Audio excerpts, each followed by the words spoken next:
DH Public Participation. The school board welcomes requests and comments as established in the guidelines within that policy. Individuals who wish to speak before the school board shall have an opportunity to do so at this time.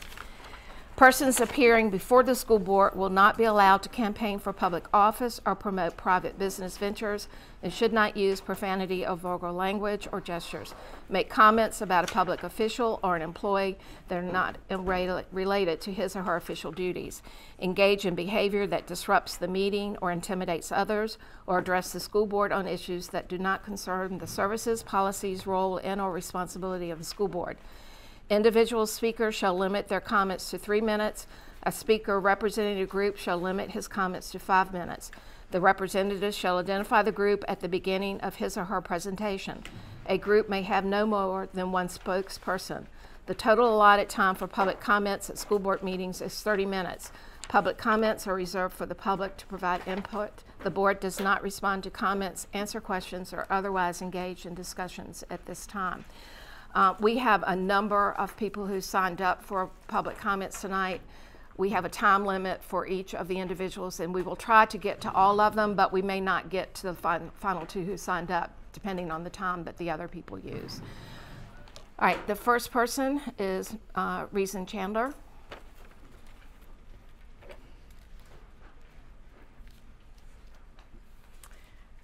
Good evening. I am not Pastor Reason Chandler, who unfortunately has the flu today, but I am Susie Joyner, representing Virginia Organizing, a statewide organization with a chapter here in Lynchburg. We want to express our appreciation for the steps you are taking to deal with school suspensions. You held a community conversation in early January. You have worked through the Equity Task Force to discuss these matters, and Dr. Edwards has made herself available to a wide range of community forums for public discussions. But we need to hit a higher gear and pull the covers back on this racist system.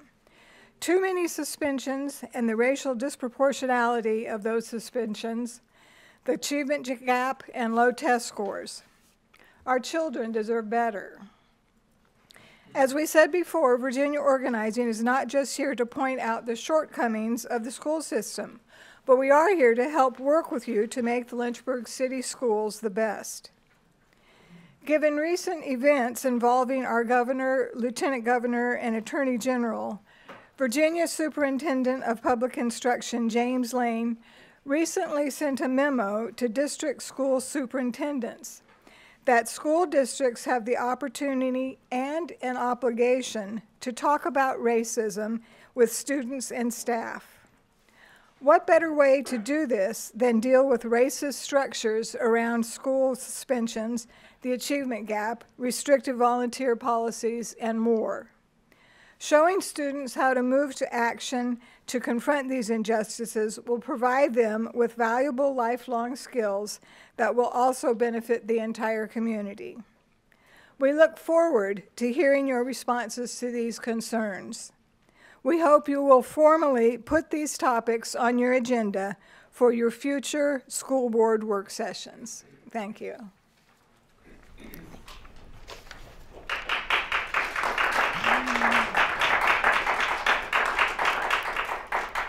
Robert Flood.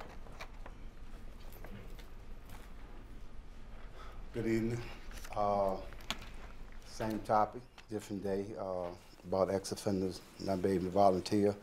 I've done a little homework about the insurance part that it was told to me that they wouldn't insure the school if they start letting ex-offenders volunteer. Public knowledge is saying that that's not true. If someone could show me, or at least, let me see some later on down the line, or send me some saying that the policy, because once y'all had made that change, which was 5 years, that we was talking about the last time, when we was talking about years, when they come out, they could at least wait to 5 years before they can volunteer ex-offenders with nonviolent crimes. Then all of a sudden it came to be an insurance situation that we don't talk about too much, or I haven't heard nothing else about it. But I found out that we can, and I know that you can be insured if ex-offenders volunteer. And if y'all have some kind of documentation that I can see, or at least send it to me, verifying what y'all was telling me last summer, I really appreciate it. And I thought about, how can we compromise? How can we sit down and talk about the situation that's been going on since 2014? I mean, it's not like it's something that we can't really reach across and communicate with each other about it. How ex-offenders hurt people by volunteering? That's what I like to know, because we at a standstill and it seems like it's more stonewall than anything else, that we can't get over this hump. What can I do, or what can some of these guys do in Lynchburg organizers, that we can meet with y'all and sit down and see if we can compromise? If we can't come to some kind of decision why they can't volunteer, and what's the reason? Because I asked a question some years ago. What happened for them to put it on there saying the ex-offenders cannot volunteer? What was the cause? Because at one time, people could volunteer that was ex-offenders. What happened for them to change the rules? I haven't got a response back from there, and it's going on since 2014. Something had to happen, because I know y'all make the rules around the school board. And I can't get an understanding why is it so hard for to let somebody come home that's been incarcerated for 5 years or longer, and they can't even go volunteer with their kids because they got a felony record. And I know y'all said that misdemeanors is something y'all basic overlook. The principals got to make the decision. Then they come back saying the school board got to make the decision. A young lady on Speak Tonight that had a misdemeanor, she been volunteering for like maybe 2 or 3 years recently. And when she applied for a position, and she had a misdemeanor, they turned her down. Something wrong with this picture. Something is totally wrong with this picture. Why is it so hard for y'all just to at least try to compromise and nothing else, and ask the question, why are we turning away people that want to help these young people out here, especially ones that look like me? Because we know we got problems. We got some serious problems going on today. And everybody, you know, can't talk to certain people like other people look like me. It just don't happen. I can compromise with some people that y'all might can't compromise with, that maybe had it 6 feet under, 60 years in. Think about their life. If they have somebody just to say a couple words to them to stop them from doing some of the things that y'all read about, hear about, and know about that's going on out there today. Kids just doing things that, what can we do? I mean, you know, we can't watch them 24/7, but as long as you got somebody that, you know, willing to help. I mean, for somebody to want to go and volunteer in the school system to help the teachers, to help the people in the cafeteria or the gym or wherever, that help the person that's getting paid for teaching, leave some of that pressure off them. All I want to know, can we compromise, sit down and talk about this? Thank you.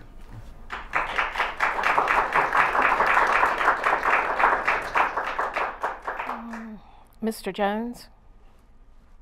Mr. Jones is not here because he's ill, and Mr. Orr will be speaking in this place. Do we do that? If that's okay. 3 It'd be the minutes. same. Both of the topics mainly been covered. Again, mainly we are looking at, I'm retired military, and I do a lot of work in the community to help ex-offenders, as well as we see a lot of students who have been suspended from the Lynchburg public schools. And as I brought up before, it's been a major concern with me. You know, we have these students, they walk in the streets in the middle of the day when they can begin their education. We have taken on several programs. We've been doing the ASVAB programs, some at Yoder Recreation Center, some at my parents' house at Mr. Jones Community Center, to help some of these students. In today's society, sometimes the playing cards is not equal. And we don't want to see these students in the penal system. We want to make them productive citizens. I tell you, the military has done a great job for me. I served 24 years in the Navy. It's probably one of the best things that ever happened to me coming to Lynchburg. And I feel it's my obligation to come back to help some of these young members. If we can't get them into college, at least we can try to get them into the military. But if they're suspended from school and they're not getting educated, and they can't take a basic test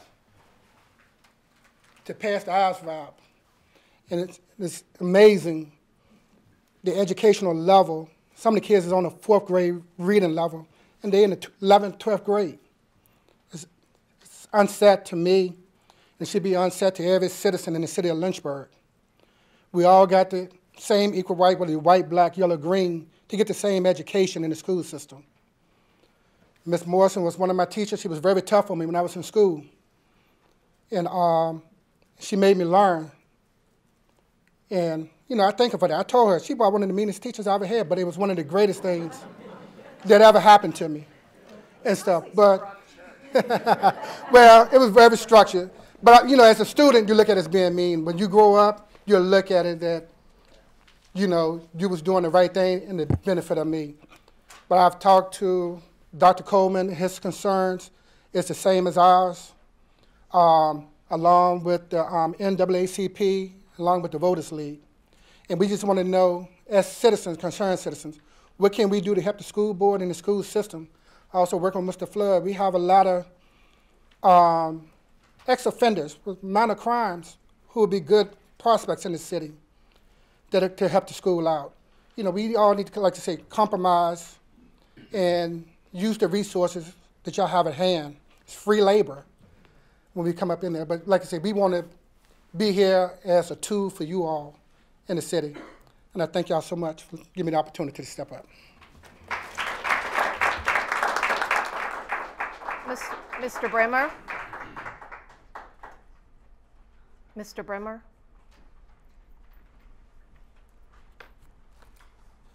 Good evening. Good evening. Mrs. Morrison, Dr. Coleman, Dr. Edwards, and members of the board, thank you for making this opportunity available.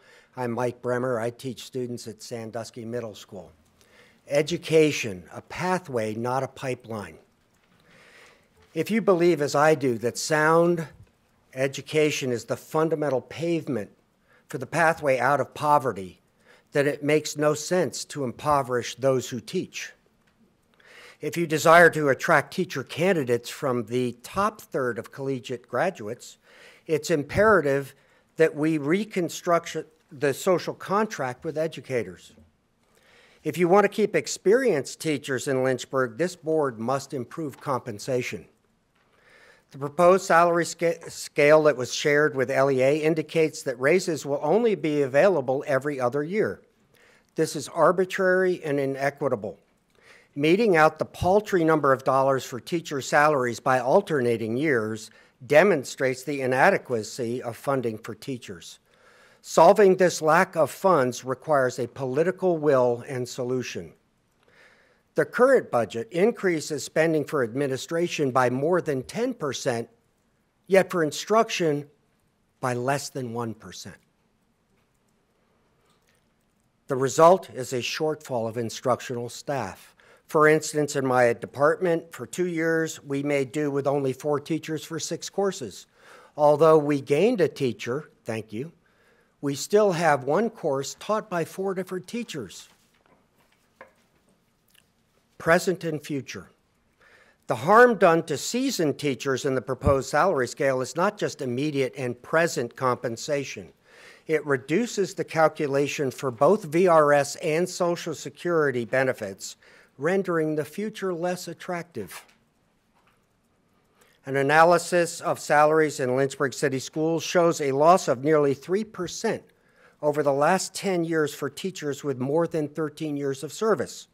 This is a loss of 3% in savings and retirement planning, present and future. Are teachers too poor to save? A comparison with surrounding districts shows that Lynchburg's pay for a 13-year veteran is the lowest in Central Virginia, lower even than Campbell and Amherst counties, nearly $3,000 less than Bedford County and $6,000 less than Pennsylvania. Will teachers become too poor to continue to work for LCS, present and future? People used to enter the teaching profession willing to be compensated at a rate lower than comparably credentialed professions because they knew there was a contract between the community served and the public administration. This contract has largely eroded over the last 10 years, negatively affecting the recruitment of the best teachers and retention of experienced staff, present and future. Will Lynchburg become the beacon that attracts the best teaching candidates by renewing its contract with our community and provide predictable, mutually beneficial compensation? Will LCS once again lead Central Virginia in recognizing the value of experienced instructors and adjust the pay scale to reflect this esteem? Will Lynchburg pave the pathway out of poverty for our students, their families, and yes, teachers, by providing real and equitable increases in compensation? I thank you for what you've done so far. It's not enough. Teachers request and await your responses. Thank you again for your time and attention.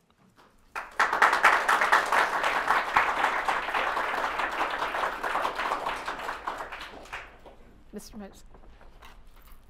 My name is John Meadows, and I'm a Lynchburg City School employee with 30 years of experience. Today, I'm representing Teachers United with a Voice.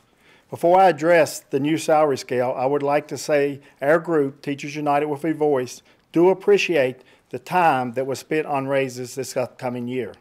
However, we do not appreciate the final salary scale for the upcoming year. It falls short in showing financial appreciation for many of our educators, especially our veteran teachers. In 2008, financial appreciation was the highest for a Lynchburg City School teacher. We have and will continue to compare salaries to that year because our goal should be to move forward and not backwards in salaries. When you, as a school board, voted unanimously to approve this salary scale, did you realize the following? That steps 14 through 29 on the new salary scale are making less than someone who was on the same step from 2008. That's 53% of the new salary scale steps are making less than someone 12 years ago. Did you realize on step 26, a teacher is making $6,400 less, $6,400 less than a teacher who was on the same step 12 years ago? Did you realize that there are 10 steps from this year's salary scale that will be making $3,300 less than a teacher from 12 years ago? Did you realize that a teacher at the top of the scale is still $3,318 away from the top of the scale from 12 years ago?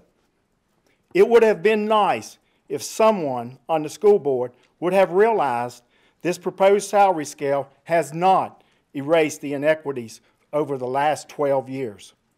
We needed someone to stand up and vote against this proposal.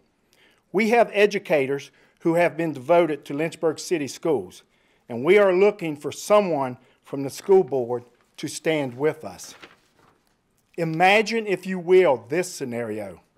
A step 32 teacher on this year's salary scale is only going to receive a 1.75% increase. That's right, 33 years of service, and you're going to get a 1.75% raise. An educator with one additional year of experience is considered over the top and will be compensated $5,700 more. The difference in these two teachers, 1 year of experience. The sad truth is that the educator with 1 year less will never make up this $5,700 with the new salary scale. Last month, Lynchburg City Schools reallocated $1.2 million from salaries and benefits. This is disappointing considering the state of our current salary scale. An additional 2% may be added to teachers' compensation from the state. We understand that Lynchburg City Schools will be required to match the funds in order to receive an additional increase. We hope the reallocation of that $1.2 million will not hinder Lynchburg City Schools' ability to match the necessary funds required to make this extra 2% a reality for our teachers. That 2% could correct some of the inequities for our veteran teachers. It would be satisfying to see an amount at the top of the scale that would allow teachers to someday make more money than the teacher from 2008. I would like to thank the school board for allowing me to address this issue of inequity in the salary scales. We are looking forward to see how the school board takes this information and uses it to the benefit of our teachers. In closing, I will tell you that teachers work hard every day, regardless if there's a raise out there or not. They work hard every day. It is time for the school administration and school board to find a way to financially appreciate our teachers. Thank you.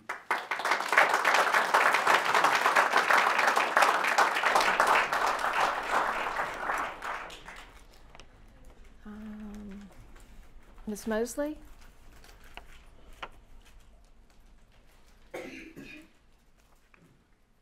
Good evening, everyone. My name is Consuela Mosley. I was speaking on the volunteer along with Flood with Virginia Organizing. I have been volunteering 2 years in the Lynchburg City School System. So one of my colleagues said, well, as much time as you spend volunteering, you might as well get paid for it. So I applied for positions, and every time I get a position, I'm denied.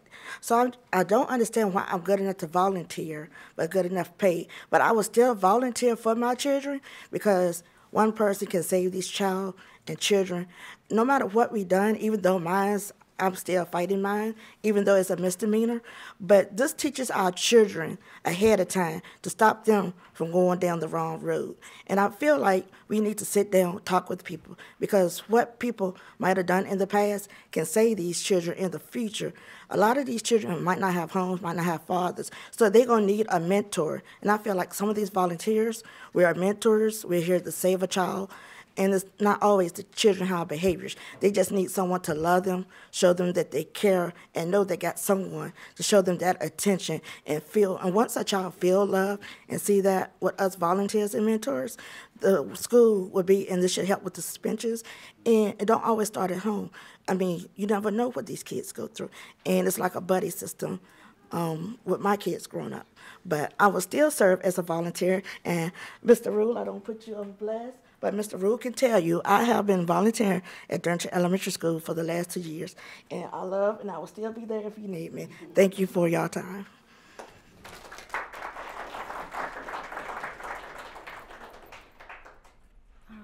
Ms. Bowie? Did I say that wrong? It's Miss Bowie. Okay, Bowie. Hello, Ms. Morrison. Hi. Dr. Coleman. I'm on the same wavelength as them. I am a certified peer recovery specialist, and those kids that get kicked out of school, they end up coming to the place that I volunteer the most at, which is the UP Foundation. Don't know if you heard of it, but we're there to help the kids that can't get into the schools. We're there to help the kids that get addicted to drugs because they're not in school, because they have too much free time on their hand. And I also go to the school and volunteer. I have 2 grandkids in the school. And I thank you, Ms. Morrison, because I had a daughter that was coming up in school, and she was about to fall through the cracks by the wayside. Thank God that I decided to go in the school board, just like this, in the school administration building, and fight for her. And if it wasn't for Ms. Morrison giving her a second chance, I don't know where she will be today. I don't know what, well, when she gave her that second chance, she ended up going back to school, and she became an honor roll student from the entire time she was there, along with the help of Dr. Coleman. And I say that to say this. I volunteer in the school system. I am a certified, not just a certified peer recovery specialist today. I am a registered peer recovery specialist today. I am getting degrees today. I am in college today. And yet, I stand before you, and I have applied for a job to drive the bus. Didn't have no whole lot of fines on my driving record, and they denied me. That was a few years ago. A couple of years ago, I applied for the school, got the position, came here, did a fingerprint. They denied me the job. A couple of months ago, just received another job because the people at the school believe in me, because they see what I do. See, y'all sitting here and y'all don't know me. They see what I do. You know, I didn't just go there for my daughter, but I am now involved in my grandkids' life because I see the kids that fall by the wayside. I have raised so many kids in Lynchburg, Virginia alone. And yet I cannot work for the school system, which, by the way, several years ago, I worked in the school system. Might not have been as a teacher, but I worked there. And to know now that because I have a past behind me that's behind me in my past, I can no longer work for the school system, because every time I've been hired or every time I apply for the job, because I want to make a difference in this community. And I am making a difference. I just can't make it in the eyes of the school board for whatever reason. But I'll continue. And I've gotten to the point where I'm doing so much good right now that I almost want to leave Lynchburg, because I don't feel, because the school system is where I want to be. Helping kids is what I've always done, always, and I'll continue to do that, whether you give me a job or not. Thank you for your time.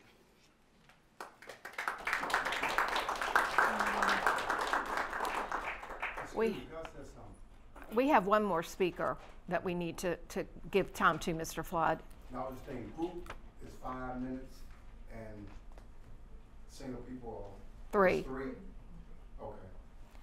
Okay. Ms. Allen? Thank you for allowing me the opportunity tonight to share with you how the salary scale freeze in 2008 has impacted my finances and my retirement. Everyone dreams of one day being financially able to retire. As I approached my early 40s, the possibility of retirement was not that far away, possibly retiring at 52 years old, 30 years of service. So I began to pay more attention to the teacher pay scale. With my years of service in 2006-2007, I was 8 years away from a large step increase of nearly $7,000. In 2007-2008, the pay scale was adjusted, and with my years of service, I was now just 5 years away from the large step increase. In 2008-2009, the teacher pay scale was again revised, and with my years of service, I would receive that large step increase in just 2 years.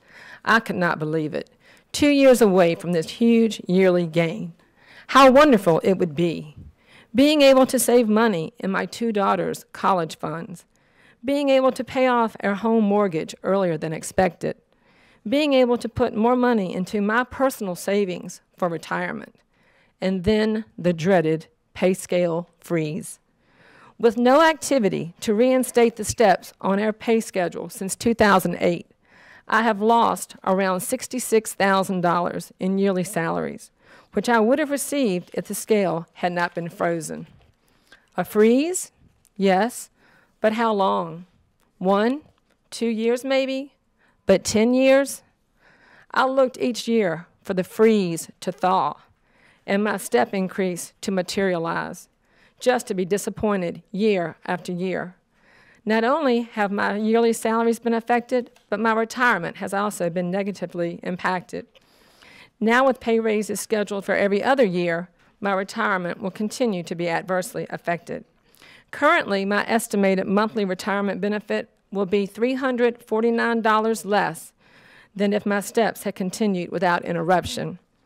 With the average Caucasian woman in Campbell County, where I reside, having a life expectancy of nearly 82 years, that could possibly be at least $115,128 of lost yearly retirement pension over my lifetime. If we combine the difference in yearly salaries since the freeze, plus the possible lost pension till I'm almost 82, that equals a negative monetary impact of $181,128 to my current lifestyle, my family, my possible retirement life, my future. That's my story, Catherine Allen, 32 years of faithful service to Lynchburg City Schools, every employee by name and by need to retirement. Thank you.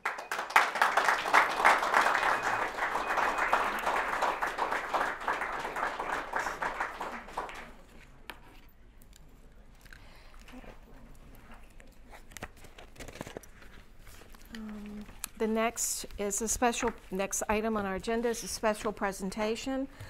And during this presentation, Ms. Jody Gillette, Director of Lynchburg City Schools Education Foundation, and Dr. Crystal Edwards will recognize the 6 generous sponsors of the Excellence in Science Scholarship and an announcement of the Excellence in Science Scholarship recipient tonight. Welcome, Ms. Gillette. Thank you, and good evening. Chairperson Morrison, Vice Chair Dr. Coleman, and school board members, good evening. My name is Jody Gillette, and I'm the Executive Director of the Lynchburg City Schools Education Foundation, and I'm here this evening with a few special guests who you'll be meeting shortly as we announce the 2018-2019 LCS Excellence in Science Scholarship recipient. To share a little history, in the fall of 2013, Dr. Charles Pryor and his family announced a 4-year, $25,000 scholarship to be awarded every school year for the 4 consecutive years to an outstanding senior interested in entering a science-related field of study. Dr. Pryor is a graduate of both E.C. Glass High School and Virginia Tech. He spent 25 years with the Babcock & Wilcox Company, serving as president of the Nuclear and Power Division. While in Lynchburg, Dr. Pryor served as a member of the Lynchburg City School Board and past chairman of the Lynchburg City Schools Partner in Education Program, so he has a long history of valuing and supporting public education and understands the important role that strong schools play in the success of our students and the economic health of our community, and we thank him for his vision. After taking a year off, we are proud to be able to announce the return of the Excellence in Science Scholarship to the Lynchburg City Schools for now 5 consecutive years with an expanded group of donors and at an even more generous level of $30,000. In fact, the commitment from this group is so significant that we are thrilled to announce that at least this year's scholarship will actually be a $34,000 award. Yay.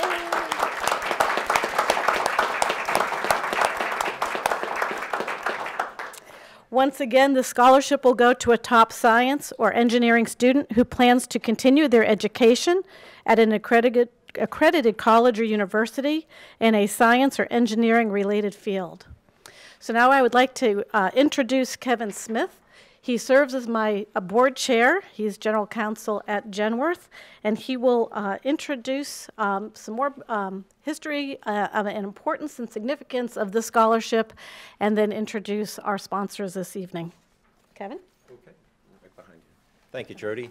Dr. Edwards, members of the board, I must say that the Lynchburg City Schools Education Foundation is absolutely thrilled to be here tonight to announce the recipient of the LCS Excellent in Science Scholarship. The reason, or the mission statement of the Education Foundation is advancing excellence and equity in the Lynchburg City Schools through advocacy and educational funding. And tonight, we're here to talk about advancing excellence. And tonight, we also award a student whose academic excellence is being recognized here, and as well as the school system that encouraged and fostered this individual's development. So the Excellence in Science Scholarship is a unique offering that's really not seen much in other public school settings. And it's unique in a couple of ways. In particular, it benefits not only the recipient for obvious reasons, but it also is a benefit to the community and the school division as well. So in particular, This scholarship benefits the students because it rewards and recognizes academic excellence, encourages post-secondary education, and helps defray the costs of that. It also encourages STEM by having students participate in these programs, attracting top students who may be attracted to the scholarship, and in particular in those very important areas of math and science and other STEM fields.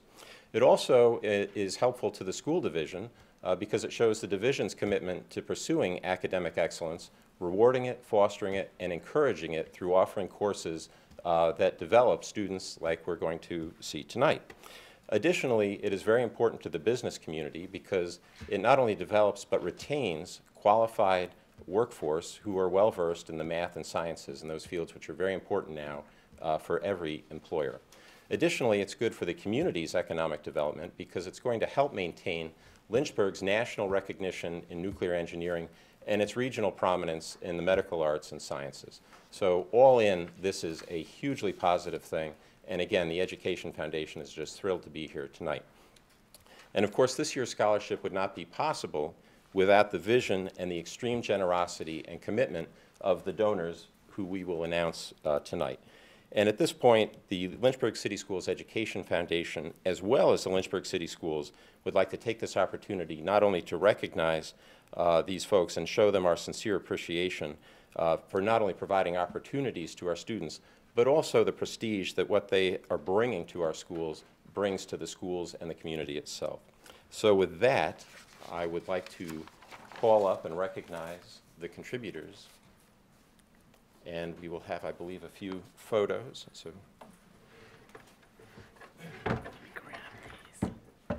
Can I just say something really quick? So it was different on this side of the mic. When we started this, I do believe it was $24,000 when we met last year that we talked about. So the fact that it is now $34,000 is huge. And I can't say thank you enough to the donors for all of their hard work in making that happen. So thank you, thank you, thank you.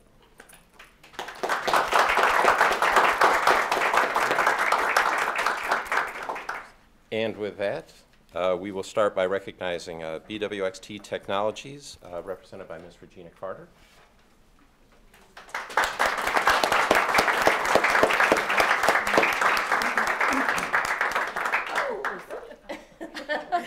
Yeah, Jody, nobody wants the old bald guy in the photo. So. Very much.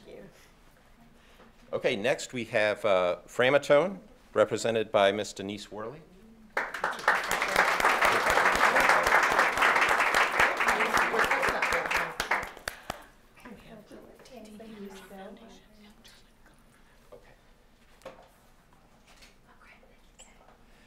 We'd also like to recognize DTE Energy Foundation, and Charlie will be coming up for them. Oh. Yep, so yeah. Thank you so much. I appreciate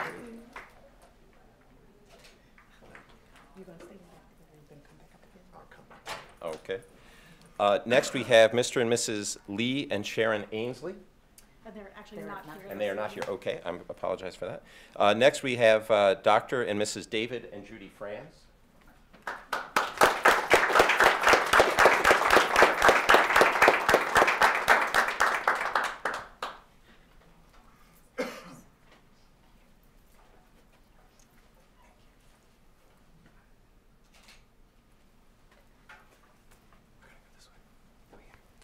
Okay, and next we have Dr. and Mrs. Charles and Mary Jane Pryor. So, please.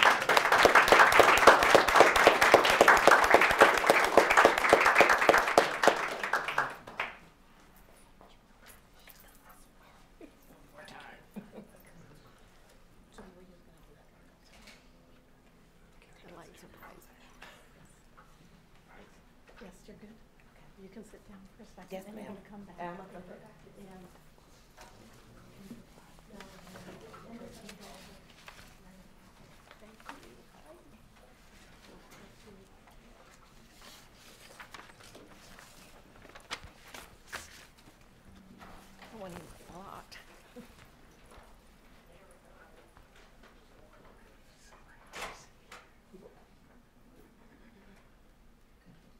We just wanted to get all the writing off your face. So. Yeah, you didn't say green words. You might need some light. Yeah. Ooh. Can you get everyone? 1, 2, 3. Right now I'm just getting Coleman and Crystal Edwards in, and then I'm going to back up and get everybody else, so you'll get your turn. 1, 2, 3. Hold on, one more. And we'll back up and get the whole group. All right, everybody ready? Big smile. Medium smile. Big smile. There we go. Couple more just in case. Don't want anybody blinking. Great. Okay, stay, you gotta stay though. Thank you. Okay. Announce the recipient. Good evening. I'm the lucky one. I get to announce the recipient of this scholarship. So I've had the pleasure of being the liaison for Lynchburg City Schools for this scholarship. And I would like to give you a little bit of background before I announce the recipient. And I got to put my glasses on because I see nothing. So the Excellence in Science Scholarship Comprehensive Application, so that you get an idea what they had to go through.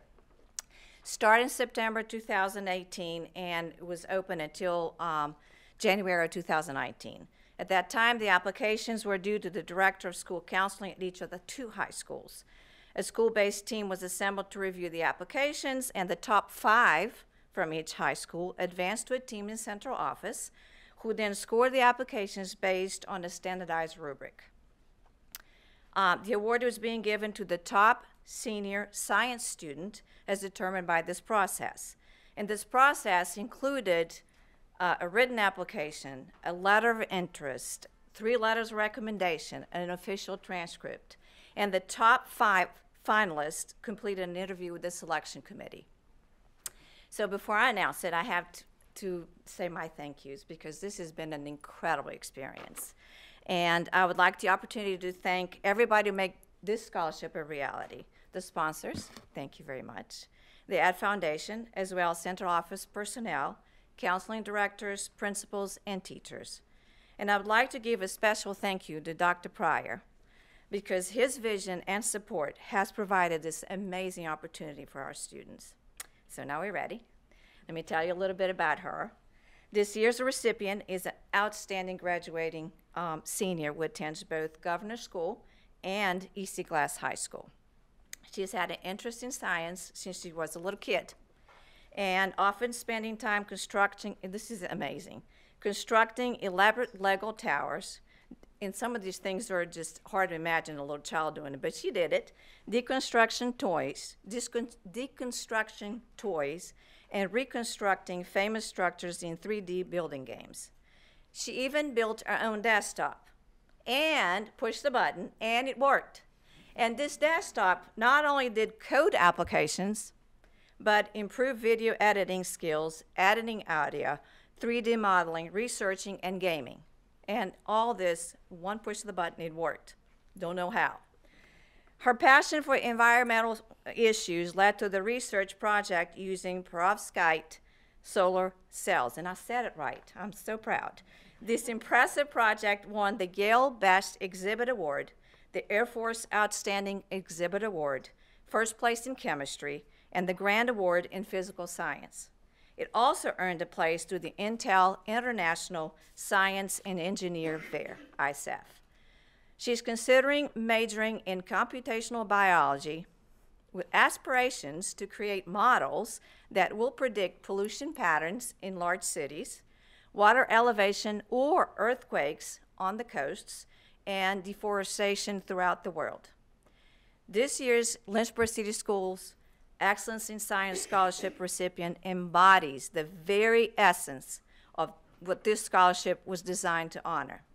And it is my privilege to announce the 2018-2019 Lynchburg City Schools Excellence in Science Scholarship recipient, Ms. Chloe Sang.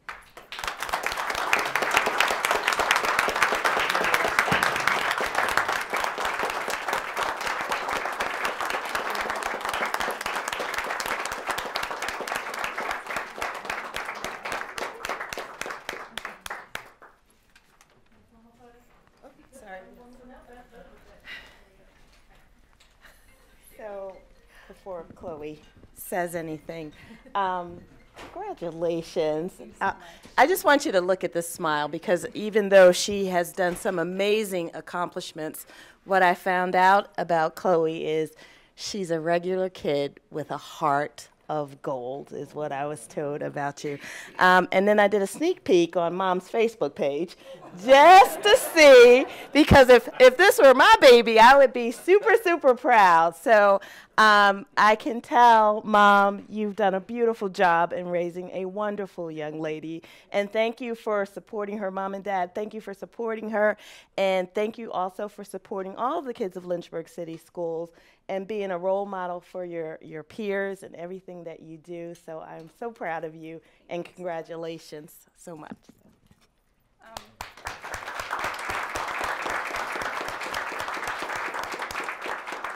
Thank you all for inviting me here. The sheer magnitude of this award is still truly sinking in, and I don't think it ever will. But I'm boundlessly grateful to everyone who made this possible and a reality, and also to the committee who saw the passion and the potential and ambition for science within me, and who chose to entrust me with such an enormous opportunity. I'm boundlessly grateful for that. And to reassure them, because I'm sure that was not an easy process, I plan to use this opportunity not only to gain the highest quality education that I can in school, but also to develop a foundation of critical thinking as well as compassion for others. I hope to be able to use this in my future career to not only help society as a whole, but hopefully to come back here to Lynchburg and instill science passion in those less fortunate than me as well. So thank you all, and also thank you to my parents. Again, I know Dr. Edwards thanked them, but without them, who knows where I would be. Every time that I tinkered with an expensive electronic, I can't imagine what was going through their heads. So I'm very, very grateful to them. So thank you all so much. I'm so honored.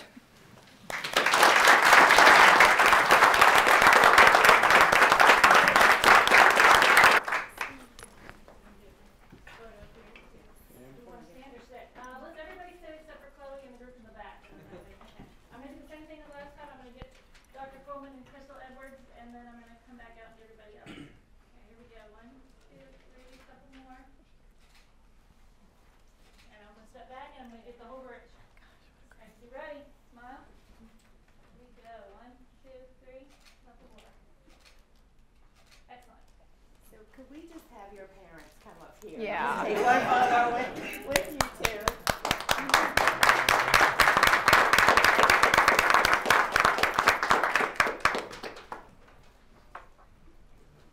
That's a great idea.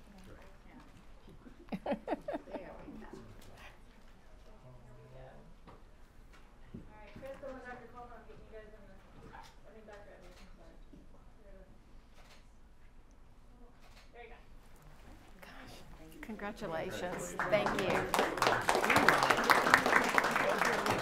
Thank you. Thank you. Thank you all so much. Gosh, you make me cry. Thank you. I know. I mean, oh my God. Thank you. I hate it for y'all to have to sit and listen to my comments. I'm married to Norwood Morrison. Congratulations, Nate. I will tell him. Tell Hannah. He's busy. He's busy. He said, well, one more volunteer position. I said, no. Thank you. Do you want to share any remarks? Thank you, sir. Thank you, sir.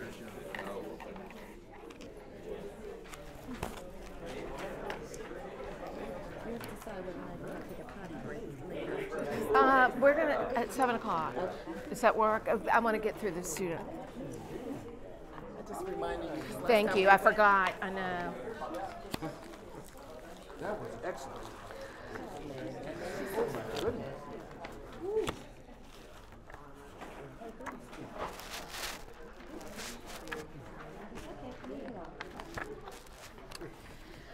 Oh, the next. I'm still letting people clear out.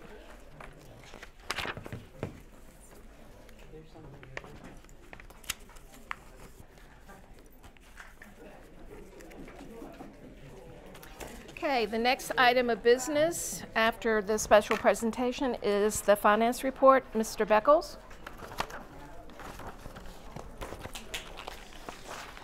Good evening. You have before you the financial statements for the months ending January 31st, 2007. As far as our revenue is concerned, everything is on target. We have no issues as far as our revenue is concerned on any of our accounts.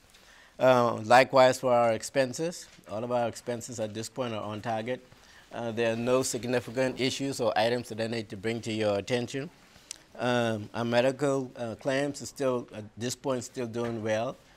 Within our budget, there's no significant variances that at this point that we see on the horizon.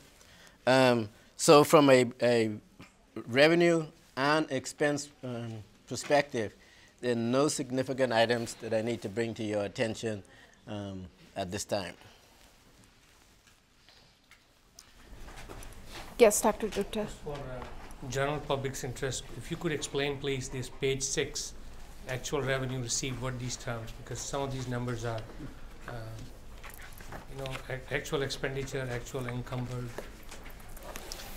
Okay. On page 6, you'll see the actual revenue received. Our revenue basically comes from two sources, the state and the city council. We get, at this point you're showing we got 43 million or 44% of our budget, and that's normal. We don't get the bulk of our revenue until the second, what I call it, the second half of the year, beginning January on. So that's what it's showing at this point as far as our budgeted revenue, which was a total of 97 million, we've got 43 million of it so far. And likewise, with the expenses, there are two pieces there we look at. One is what the expense that we've actually incurred, and then the expenses which we have encumbered for but haven't paid for at this point. We reserve the amount, so the reserved amount that you see there is 37 million. We have spent so far 47 million, or in excluding our budget, we have spent about 50% of our budget so far. And as we look at it, we were 7 months in, so you would kind of expect us to spend about 50%. Now, the only reason that number may go higher than 50% before the 6 months, if we had some big capital items in the budget and we spent for those early in the year, you would expect those to be higher. It's another indicator that we are spending pretty much on pace within, if you would realize, 85% of our budget is personnel, salaries and benefits, so you would kind of expect that to be on pace as you see the percentages on the report. Yes, sir. Where do we stand on the next year's budget? Is it 19-20 budget? Is it ready?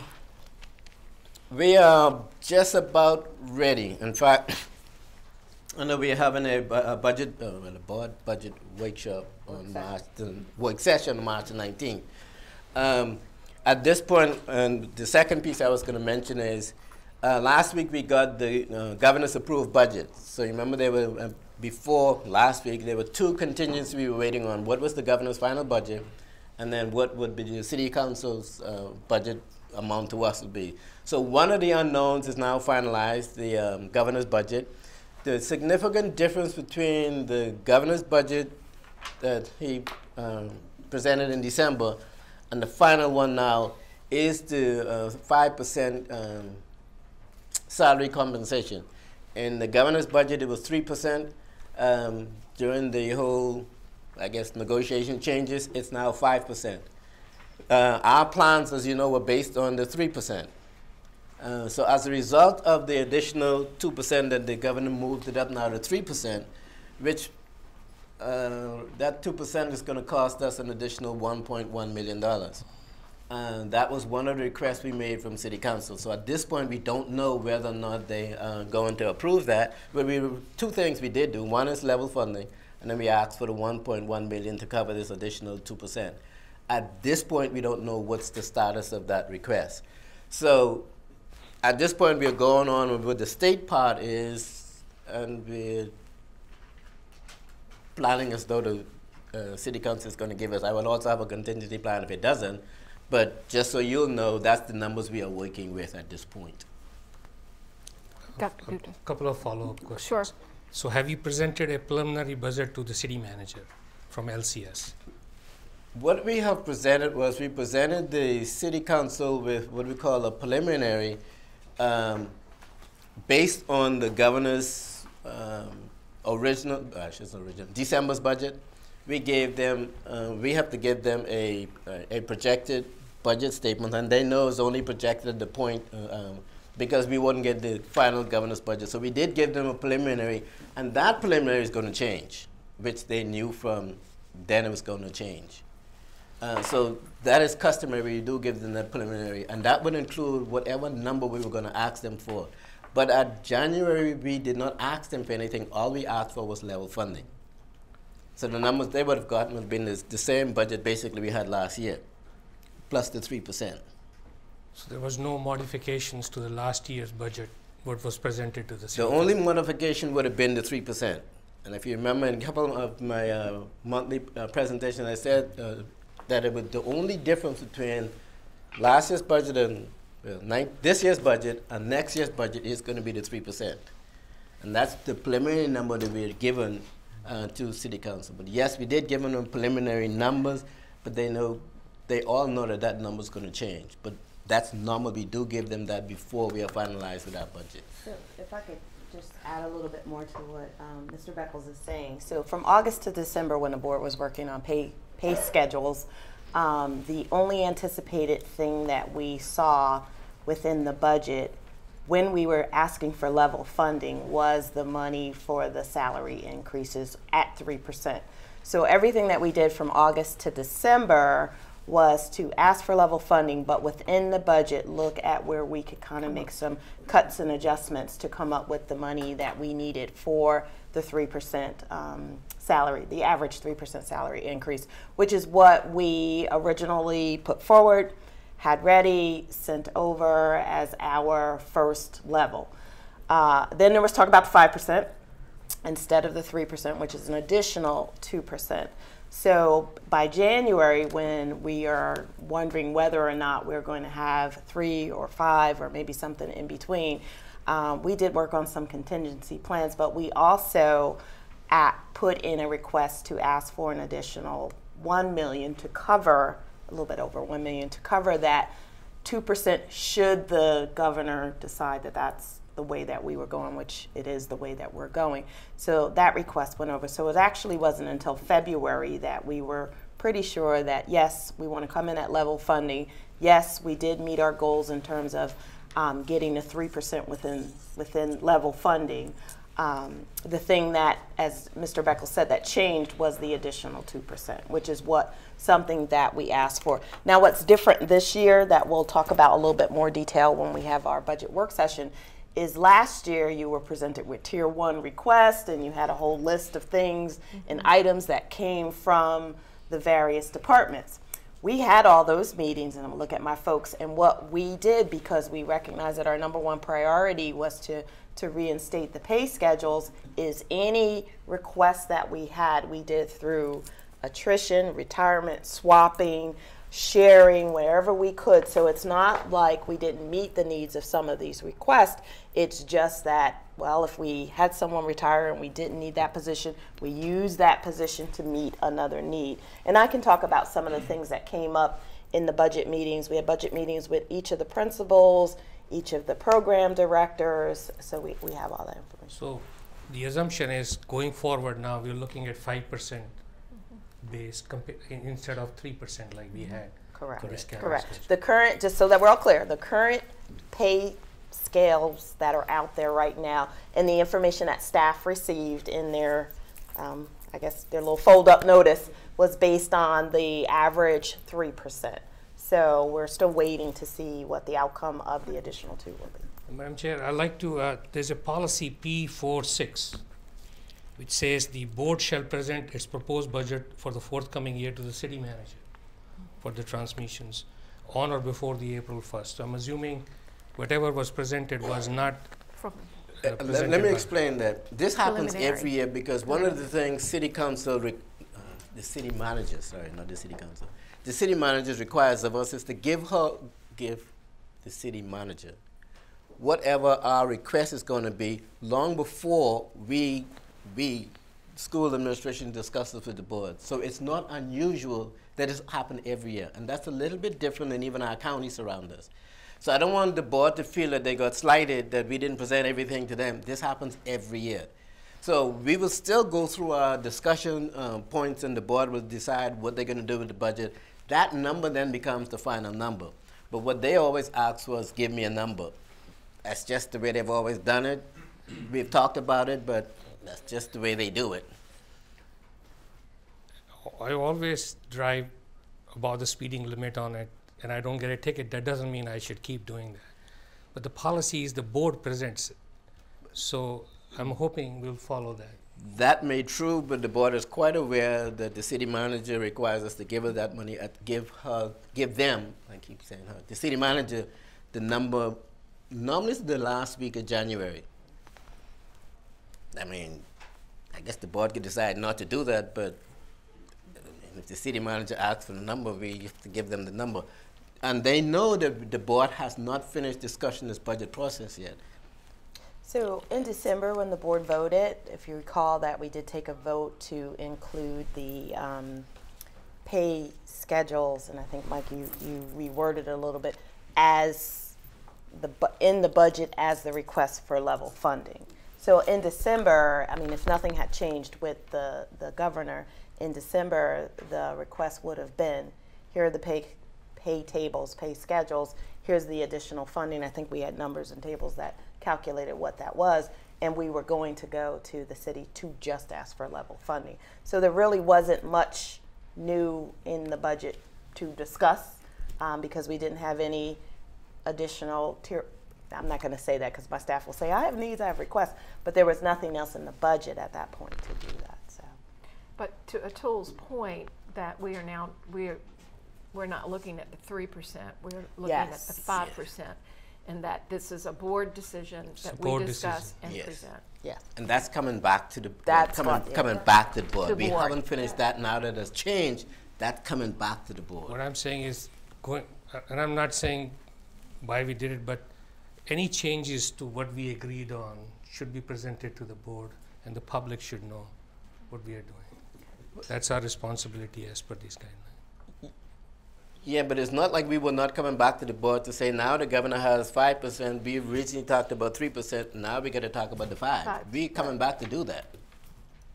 But city, we have not asked for a level funding. We asked for more than level funding.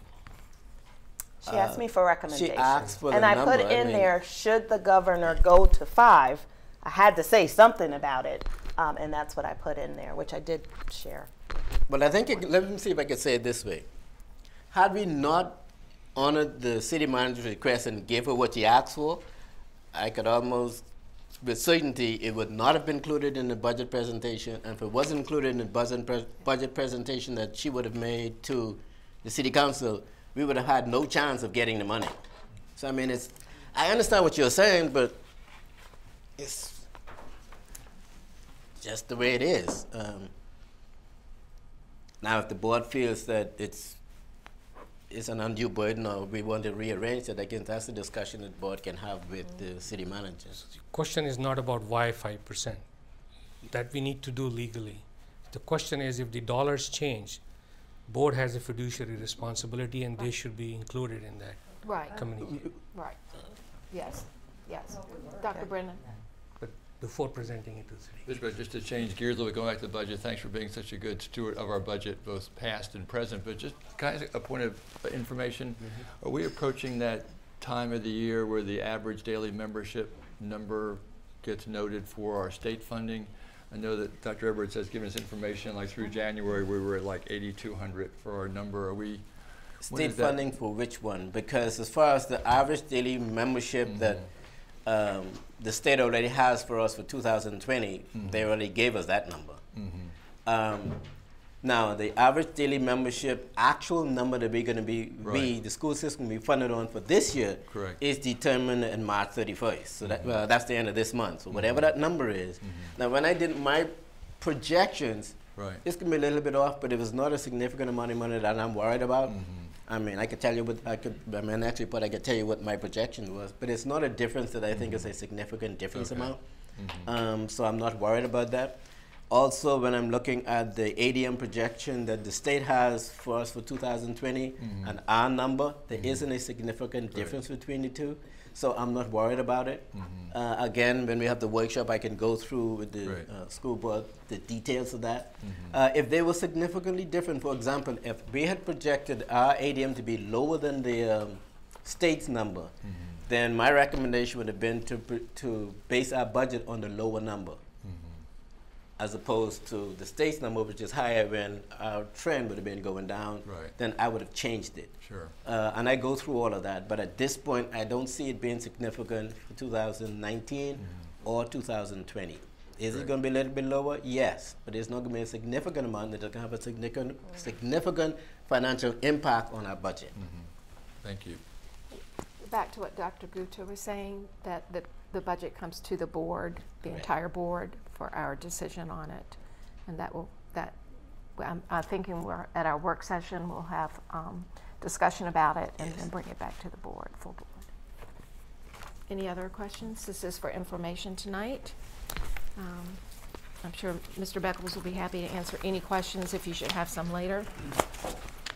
That takes us to the consent agenda, which consists of the school board meeting minutes, February the 4th, regular meeting, February 6th, student discipline committee, February 7th, a work session, February 12th, a student discipline committee meeting, the personnel report, the third K-12 mathematics textbook adoption, number 4, the memorandum of agreement with the Marine Corps Junior Reserve Officers Training Corps, and the religious exemption, number 5.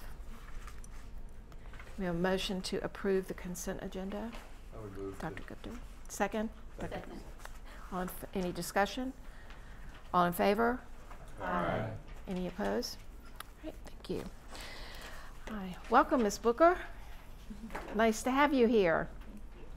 Let's hear what's going on at Heritage High School.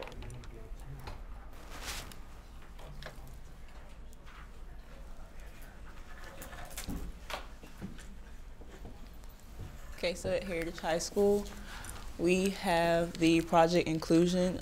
Both students from Heritage and Glass had the opportunity to participate in project inclusion.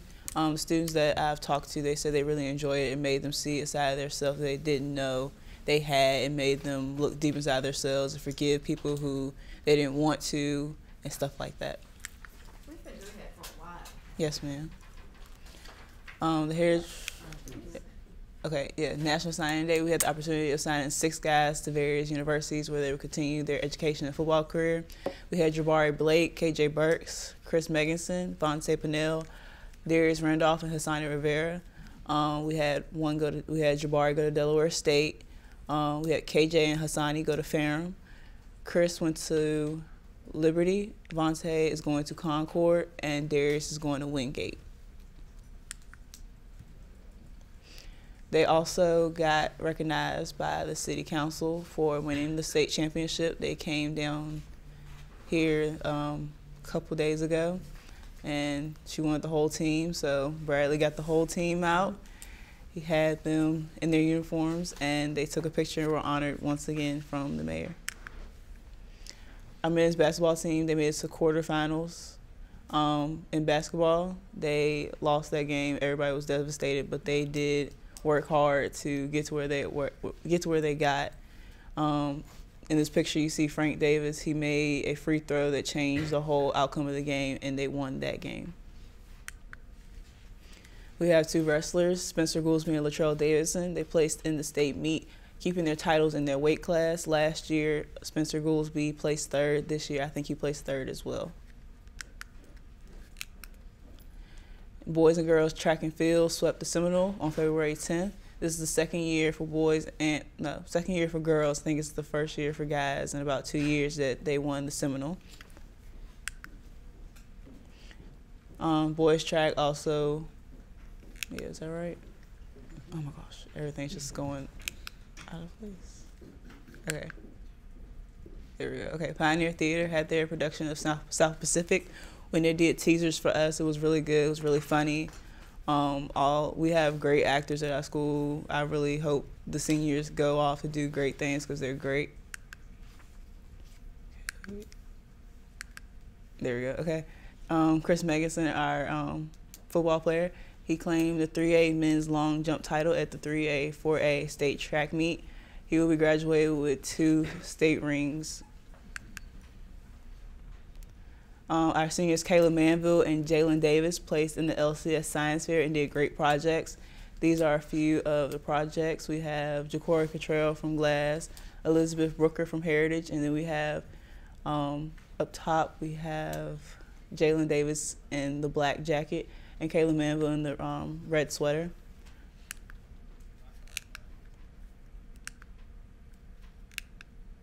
There we go, okay. The Optimist Club, 3 Heritage students were honored at the Optimist Club luncheon on February 21st. We have De'Aaron Calloway in the middle, Jacob Adams on the left, and we have Lashad Trent on the right.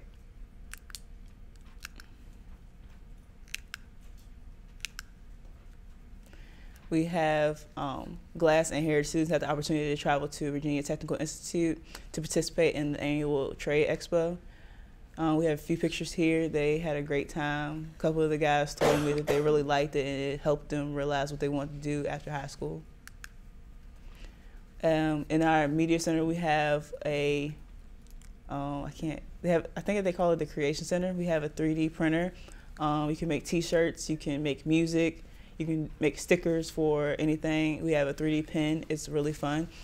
Freshman Jonathan Dotson took advantage of the Media Center's 3D printer to make mini figurines. This is one of the figurines he has in his hand. The DECA team went to Virginia Beach last weekend to participate in the competition. They all had a great time. They dressed really nicely, as you can see in the picture. And I think that's it. Thank you. Thank you. It's great to hear what's going on at Heritage High School, and hopefully next week we will have somebody from next month we'll have someone from EC Glass. I saw the performance of South Pacific and it was spectacular. And it was also great to see our own Dr. Copeland in his acting debut. And he was superb. Oh, and the guys are still raising money for their rings. So every Tuesday in March, East Coast Wings is doing, like, every purchase they have, 10% is going to Heritage Football. So every Tuesday in March from, I think, 6 to 9 or 5 to 9, you guys can go eat, and 10% of your proceeds will go to Heritage Football.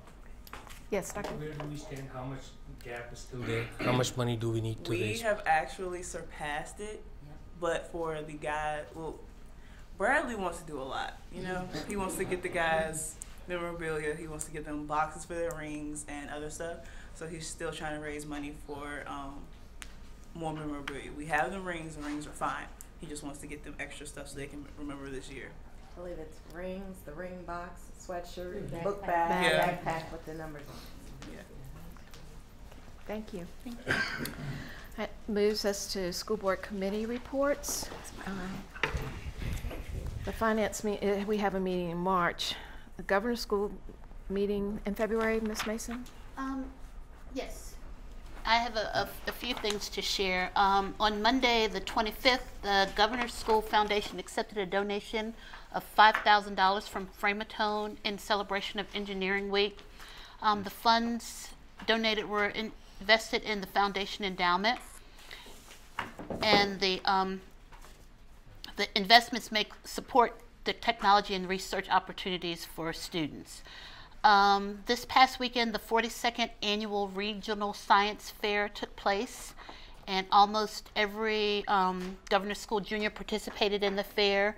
The students from Lynchburg City Schools received 12 awards, received awards in 12 categories and 12 special awards.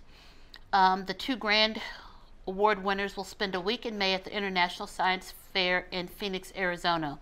One of them is from Heritage, and her name is Natalie Torres. And in addition to one of the the grand alternate winners is Laurel Logan from EC Glass. And as a result of the awards earned at the regional fair, 12 Governor School students are advancing to the Virginia State Science Fair. There are 4 Lynchburg City School students who are Laurel Logan, Caroline Wig-Boldy from EC Glass, and Natalie Torres and Tin Hannon from Heritage. And finally, next week, the Governor's School will have 12 students taking place in a 2-day trip to present their research at a state-level symposium at James Madison University. 4 of the students are from Lynchburg: Armel Dustin, Cy Pabis, and Caroline Wigglebody from EC Glass, and Grayson Adams from Heritage. That's all we have. Lots going on. Yeah, they stay busy. Good things. Laurel Regional School had a meeting in February. Do you have anything to report? We're still working on just trying to finalize the budget, and just to make sure that we're also that there's an autism program there, and they are up and running and doing well. Okay. Dr. Coleman? Madam Chair, just going back to the Finance Committee for just a moment. I know our work session is March the 19th, and the Finance Committee is meeting on the 14th. Within that meeting, will there be any updating to the members of the Finance Committee about the various contingency options concerning the budget? And I thought I heard the word legal, but 5% is coming from the governor's budget. But school divisions, some are already doing it, but you do not have to do the 5%. And if you can get what you're trying to get, you can get it. But if you can't, you got to find some way to do it if we're going to actually do it, which may be advantageous for us. Is that Finance Committee going to hear any of those options, or is that going to be at the work session? So what we'll do is update the Finance Committee on the flexibility of the 3. That's all I want to know. Yes, sir. Just one comment on that. The 5% that the governor budget includes was 5% salary increase for the SOQ funded positions only. That's correct. So the non-SOQ funded positions is the money we have to find for the rest. So I just want to remind everybody that when the governor gave 5%, he didn't give 5% for all of our salary increases. He gave it only for the SOQ funded positions. That's correct. That was the same case for 3% too. It was only for SOQ. SOQ. That is correct. But I just wanted to keep that before everybody, because particularly the public thinks it's for everybody. No, we have to find the difference. That's right. For the non-SOQ funded people. The reason I was pushing before is that if 5% is needed and we need $1 million more from the city, then the advocacy effort should be towards the city to fund us more. Without that funding, we will not be able to finance that. 5%. You are 100% correct. So I that's reminded the board numerous times. From us to the city council. Our school board does not have revenue generating powers. Exactly. So what is not given to us, we don't get. So yes, it would behoove the public to express their feelings to City Council or Richmond, because they are the ones that give us our funding. All right, thank you. Let's go on to the STEM Academy. I think you have a meeting March 19th. I'm just pulling people back, just keeping us moving. We could spend all night talking about this, but we're going to get there. So the STEM Academy has also been busy. They have 50 students in each grade, and they're all doing various things. They continue to struggle some with their budget also. As we talked about previously, the current tuition is $5,400 per year per student. They think in their current budget, their proposed budget for next year, they're probably going to go up to $5,900. They're going to present that at the next meeting. They're also getting to the point of where they're considering maybe adding or opening up the STEM Academy to non-public school students. So private school students could apply if there were spaces available and pay a certain tuition, again, trying to keep the STEM Academy afloat financially. So more to follow, but they continue to work on their budget. Okay, thank you. Advisory committee to the school board, Dr. Edwards? Sure. I think the CTE committee, which was snowed out on December 11th, reconvened at some point. Mr. Delger is going to come up. Today, actually. Okay. First of all, thank you for letting me be here tonight. But just to give you a quick rundown, I know it's been a long evening. We had a 10-item agenda today, and we were making up some things from a December's bad weather day. We missed our previous meeting. One of the largest things we presented to the business folks today was our program reports, CTE news across the school system, and our lovely representative from Heritage had some great pictures of some things. You saw the DECA state group from Heritage who just got back Sunday night. I don't know how we did. I don't think we had any state champions, but I'm sure we did very well. We also participated in Skills USA at the regional level, and I think I gave Dr. Edwards a list of award winners she'll probably mention during her comments at the end. But we had a phenomenal day. One thing I do want to point out, bringing our machining program back, first time in 7 years, we had a precision machining student win the championship in this region, which is really big. We're competing against Pennsylvania, Bedford, Danville Community College, and a lot of Southside Community College, and a lot of really top-notch machining programs. We also, during the Career Tech Month in February, we had 5 different promotional events at Heritage, the 2 high schools and the 3 middle schools, where our teachers go and take their toys and their cool things we show, and we demonstrate those in the various schools for parents and students. We also had a great event that Dr. Edwards got to join me with. The Optimus Club Outstanding Career Tech Awards was several weeks ago. Chloe Singh, she had so much to mention, it didn't go that far down, but she was also the outstanding engineering student from EC Glass. She was represented very well that day, and she was one of our 10 award winners in engineering, architectural, and technical illustration. We had a career counselor report from Mrs. Hunt. We're just getting into testing right now for industry certifications. We have done some WISE testing in economics and personal finance. If we stay on average, we tested about 1,600, we gave about 1,600 tests last year to students 10 through 12th grade. Talking about the STEM Academy, we do a lot with them. One of the things that I wanted to mention, Ms. Cash and I both have our name on a $37,000 grant, high rigor, high technology grant with the DOE, and we also anticipate 2 more of those grants being submitted by other career tech teachers by March 15th. We're in the middle of federal program monitoring. One of the biggest things, we're compiling surveys. We do a self-assessment of our students, our teachers, and our business leaders. So we're working on putting those surveys together to get them done before the school year is over. One thing that's to highlight, and I want to mention, we obviously will be presenting our Perkins plan of spending to you in your May meeting. We'll have that finished up by the end of April. And one thing how many of you have ridden a school bus recently? How many of you ridden a school bus with 7th graders recently? We have a Career Expo, a big thing going to LU, the World of Work Career Expo, April 9th and 10th. The 10th is all seniors, both high schools. We got that covered. On the first day, we're going to take about 500 7th graders. My math is correct. I'm counting 12 bus loads, and we're going to be in need of chaperones.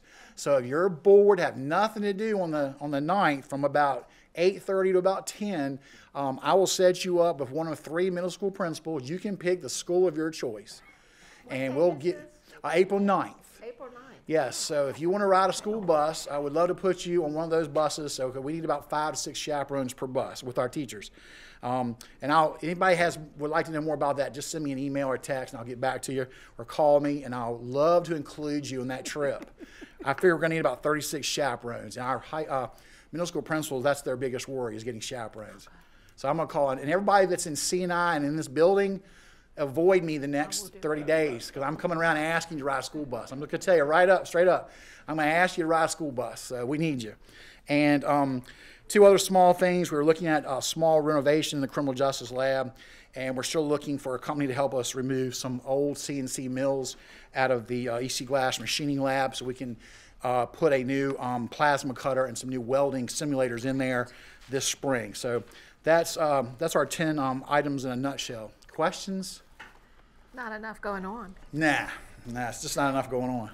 Remember, the most important thing you heard tonight, April 9th, ride a school bus with 7th graders. Thank you. All right. While we're on CTE, let me announce these winners for the Pennsylvania County Technical Center. In precision machining, we took gold with Ben Height. Criminal justice, we took gold with Landon Collins.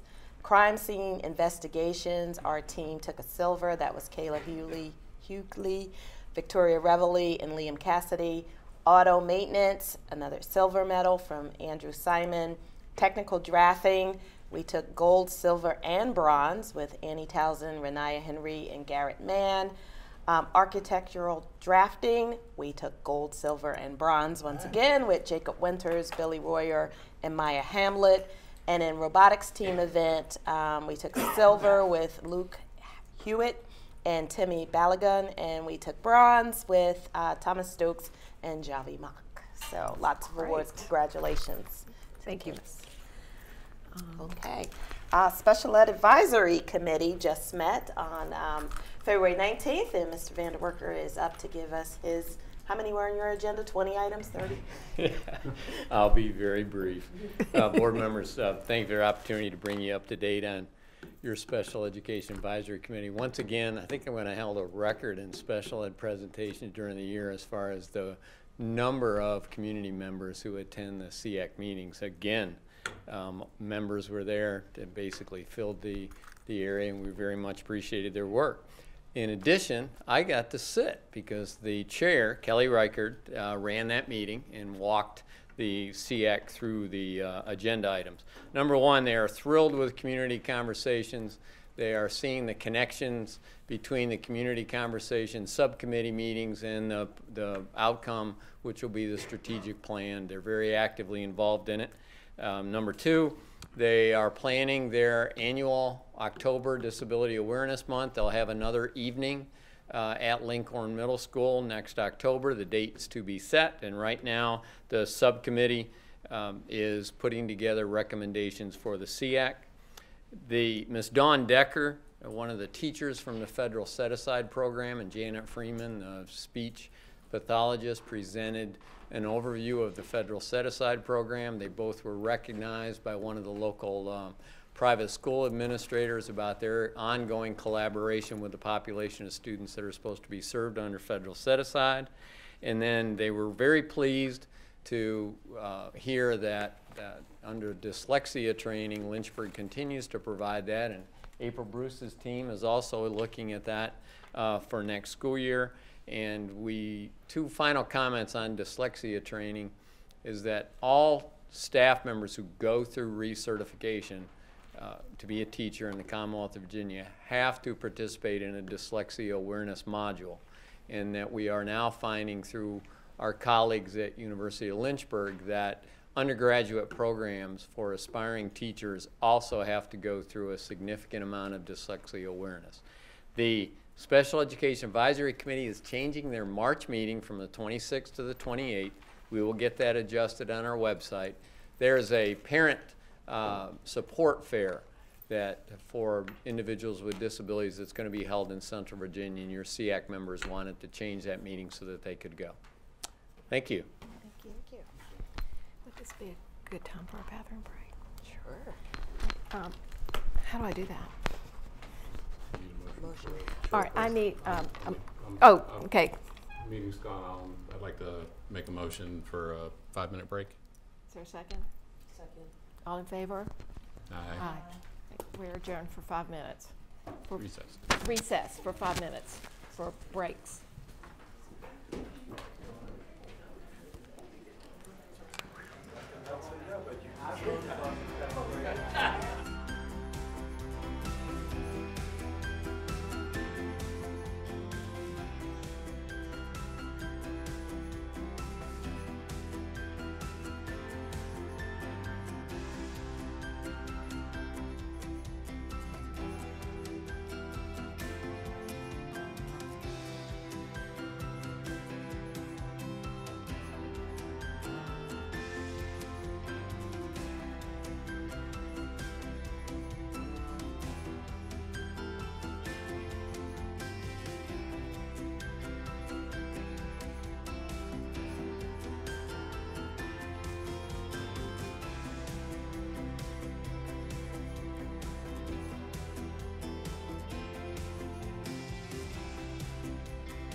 Do I have to have a motion to come out of recess?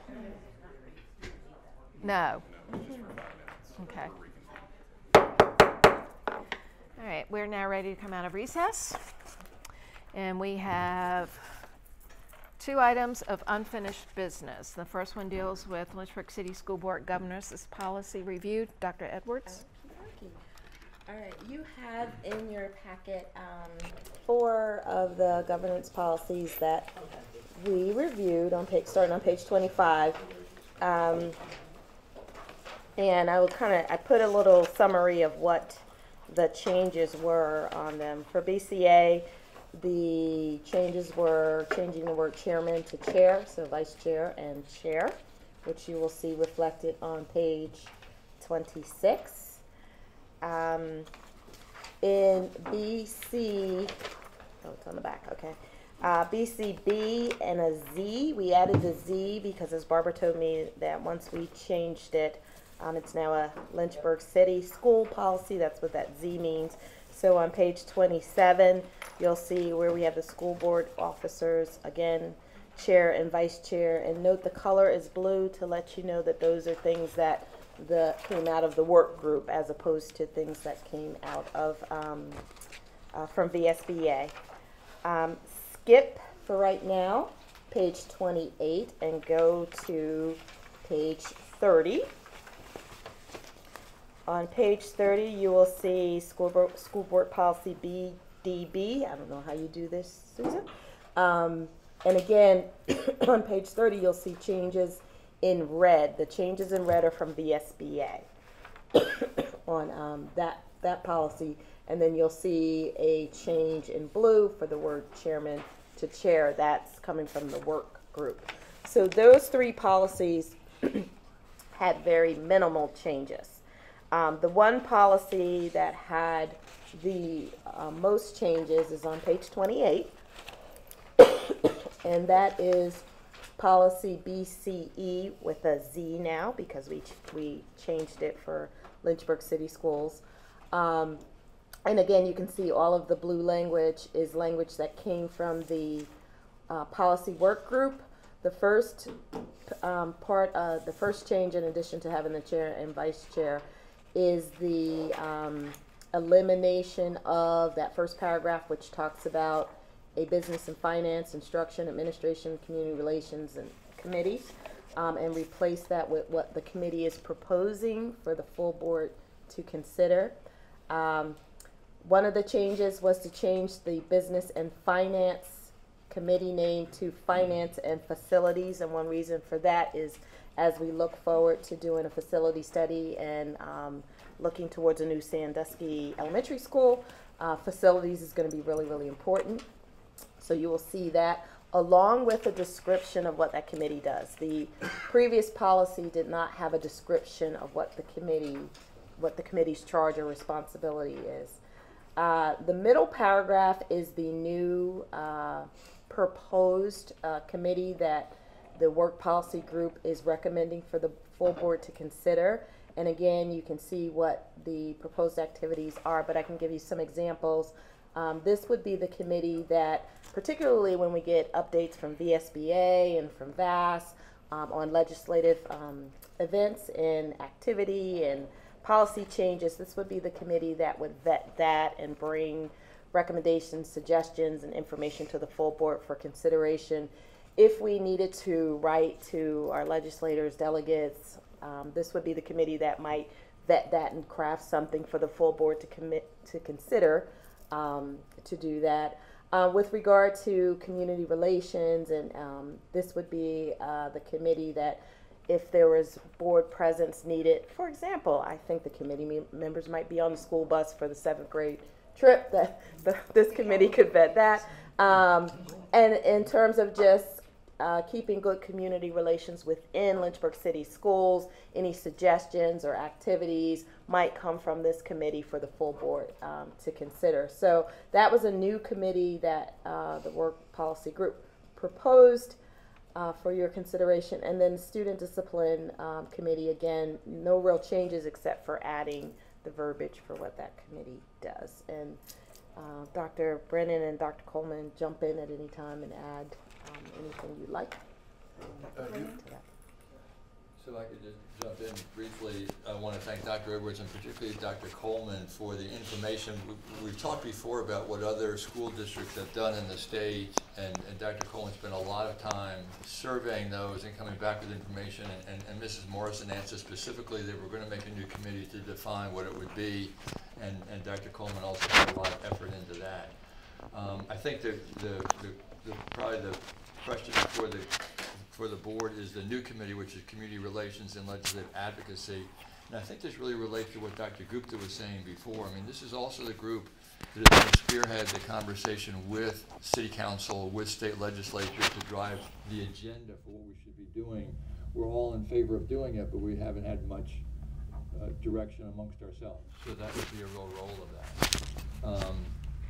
that.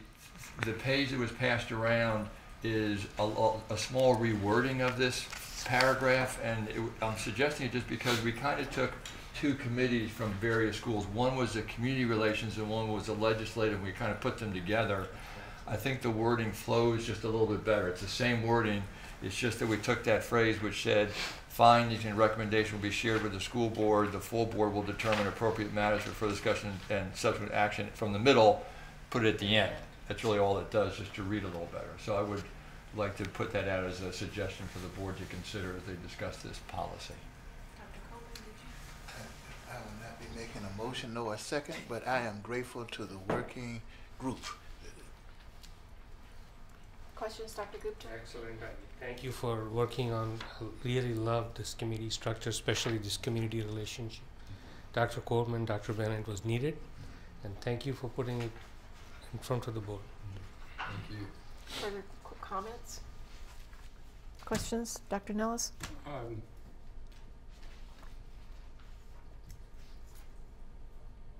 I guess I'm not comfortable sticking this new committee that's never been active and putting it in as a standing committee and as part of a policy update. You know, if we wanted to set up a special committee, see how it goes, if it works out well, you know, fine, make it a permanent committee. It's kind of like student discipline. That needs to be in here. That's embedded in a couple other policies. I think probably policy JGD should also be cross-referenced because that's the student discipline.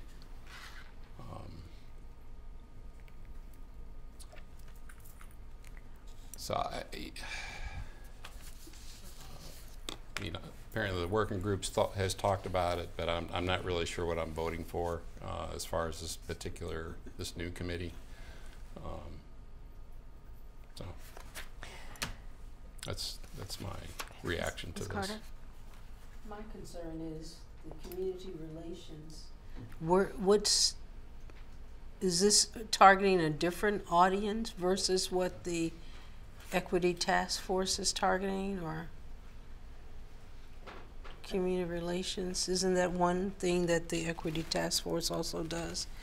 Part of it. I mean, so does the special advisory in terms of community relations. I think community relations in this respect, because this is a board committee, is more the board's community relations as opposed to the administration and their advisory committees or other committees.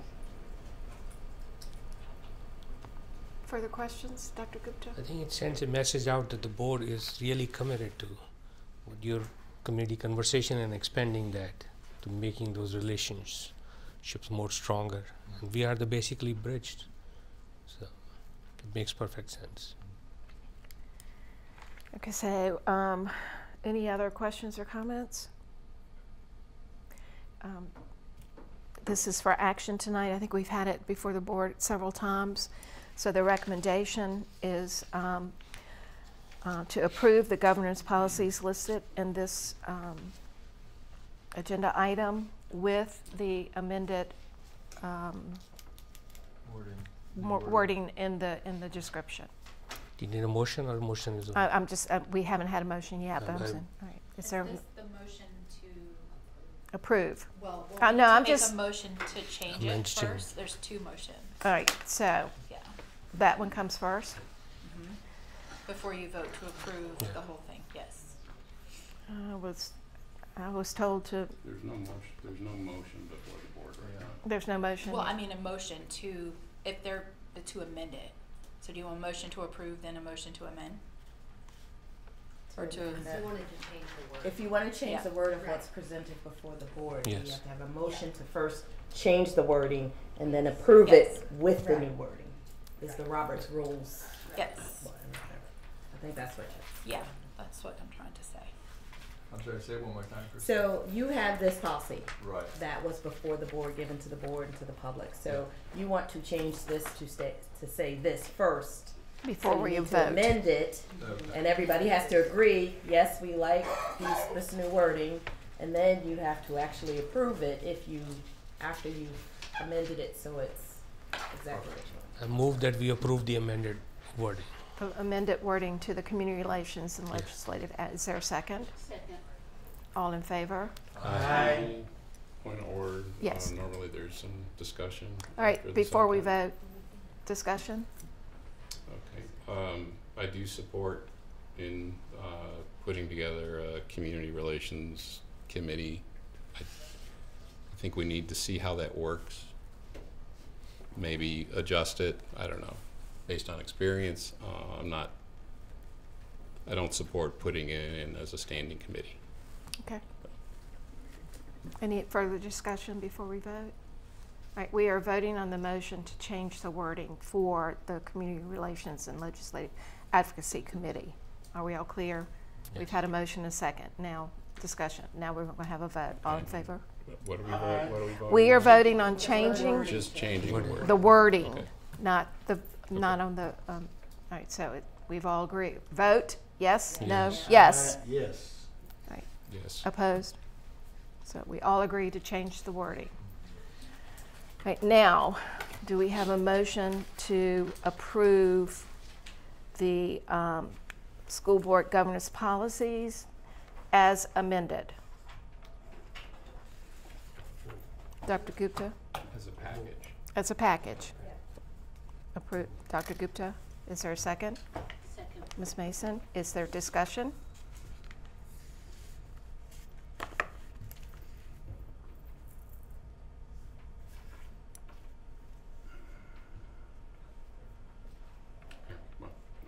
Okay. We have a motion and a second. All in favor? Aye. Opposed? Thank you. All right, if you are interested in serving on this new committee, if you would send me an email of your interest, and then we can make appointments. All right, the next is Lynchburg City School Board Personnel Policies and Regulations. This is that 100+ document that we've had for a month. Dr. Copeland? 116 pages. Yes. It was before you at the last board meeting. I have received no questions since the last board meeting, so it's up for action. Does anyone have a question for Dr. Copeland? It was carefully reviewed by the committee and legal several times, and board members. All right. Yeah, I was going to say I did go over it, and it's, Yes. you know, it's, I do like the way it's presented, and having it hard copy makes it Much easier. doable as opposed to trying to do it electronically. Thank you. Okay. So, yeah, thank you. It's a lot of work goes into those. Right. The superintendent recommends that the school board approve converting the remaining Lynchburg City School Board Section 5 personnel policies and administrative regulations. Is there a motion to approve? Dr. Gupta, is there a second? Second. All in favor? Aye. Any opposed? Thank you. Thank you. Whew, that's a big one off the list. Thank you. All right, that now moves us to strategic plan. Dr. Edwards. So since our community conversation, one of the things that we promised the community was that we would have a couple follow-up meetings, at least 2 before the end of the school year for the 5 areas that met. So I do have meeting dates. I know the individuals who signed up to be on those smaller committees have been notified, but just for the general public who may wonder, you had community conversation, now what? What's going on? Special ed group, which was one of our 5 groups, actually broke into 3 groups with lots of participation there. They have a student growth and development group, which met on February 21st and will meet again on April 4th. A personnel growth and development group, which is going to meet on March 14th and March 28th, and a community and a family and community engagement group, which met on February 25th and will meet again on March 25th. And that's led by Mr. Vanderwerker, so thank you for that. The family and community engagement group, which is led by Ms. Reeves, will be meeting on March 11th. The Need to Read, the reading group, which is led by Dr. Bruce, will be meeting on March 7th. The Alternatives to Suspension group, led by Ms. Brown, will be meeting on March 26th and April 23rd. And also under Ms. Brown with Ms. Ann Bongentry is the Chronic Absenteeism group, which will be meeting on April 23rd and April 24th. I will put that in a board newsletter so that you have all of those dates this weekend, but I just wanted to mention that publicly for the community so that they know that the work continues. We did have a community member who said we made some great strides with Alternatives to Suspension and we have some more work to do. Well, the group is working on the more work to do as we go forward with that. Much of this that we've been talking about, like I said, our 5 initial groups were reading and chronic absenteeism, alternatives to suspension, family and community engagement, and special education are the things that prompted our conversation. But when you really look at our strategic plan and the things that we want to do for kids, what we're really talking about is creating opportunities for all children to learn through our practice. And that's something that I started talking about a little bit with the board through my newsletter, with my staff. How do we create opportunities to learn for all children, regardless of whether or not they do have chronic absenteeism, or there is a reading deficiency, or they are in the GovSchool program? It doesn't matter, but one of our charges is really to look at that. And then looking at that, we started looking at programming, and one of the things that I use when I'm looking at student achievement and things that work, and this is the older version of this book, but there is a newer version of this, John Hattie's research on visible learning, and I'm just going to give you a quick little handout. Mine is color, yours is not. I'm sorry that it isn't, but I did write on there what the colors are. We need more. You need more? Yeah, we have more here. Okay. This is just going to be a quick little educational tutorial so that you'll understand as we move forward some of the things that we're trying to do. But in Hattie's research, he looked at what instructional practices have the biggest impact on student achievement, because that's what we've been talking about, learning gaps that students have for various reasons. He looked at home components, school components, teacher components. And in that, when you look at this diagram, it sort of outlines what we call the effect zone. And you can see that there are some things, which they're red on my sheet, I wrote red, that actually have a negative impact on student achievement. And some of those things, so I can get the exact research, are like mobility, students who are moving from school to school to school, or from division to division. Those kinds of things have a negative impact on student achievement. That's nothing new that we didn't know, but it's important to know that effect size. And then he talks about things that students can do without schooling, things that teachers do that would just be accomplished by just being in the classroom for a year. And then we get to what we call the blue zone. And the blue zone are any of those practices which have some desired effects and are positively correlated with increasing student achievement. So when you look at opportunities to learn and you look at what you want to create for students in Lynchburg City Schools, you start to ask yourself, how can I create a blue zone for my kids? What kinds of things should I be doing for children that will maximize these effects, and looking at the blue area? One of the first things that we know from research is that relationships matter. And you've probably heard that from multiple groups who've presented that when you have a positive student-teacher relationship or student-staff member relationship, student achievement goes up. Well, there are several practices, and again, I'm just going to pull from the book that we started looking at. And some of these practices are just based on the student, some are based on the teacher, and some are based on the home. The home we can't control. I mean, we get as much support to help with poverty and whether or not children are getting a good night's sleep, but that one is not within our control. To some degree, the student we cannot control the student factors, but the teaching factors we can. So probably the most highly correlated factor, according to Hattie's research, is student self-reported grades. How a student feels about him or herself in terms of their own performance. That usually will dictate or correlate very highly with how well they achieve. So if I don't think I'm going to succeed, I probably won't.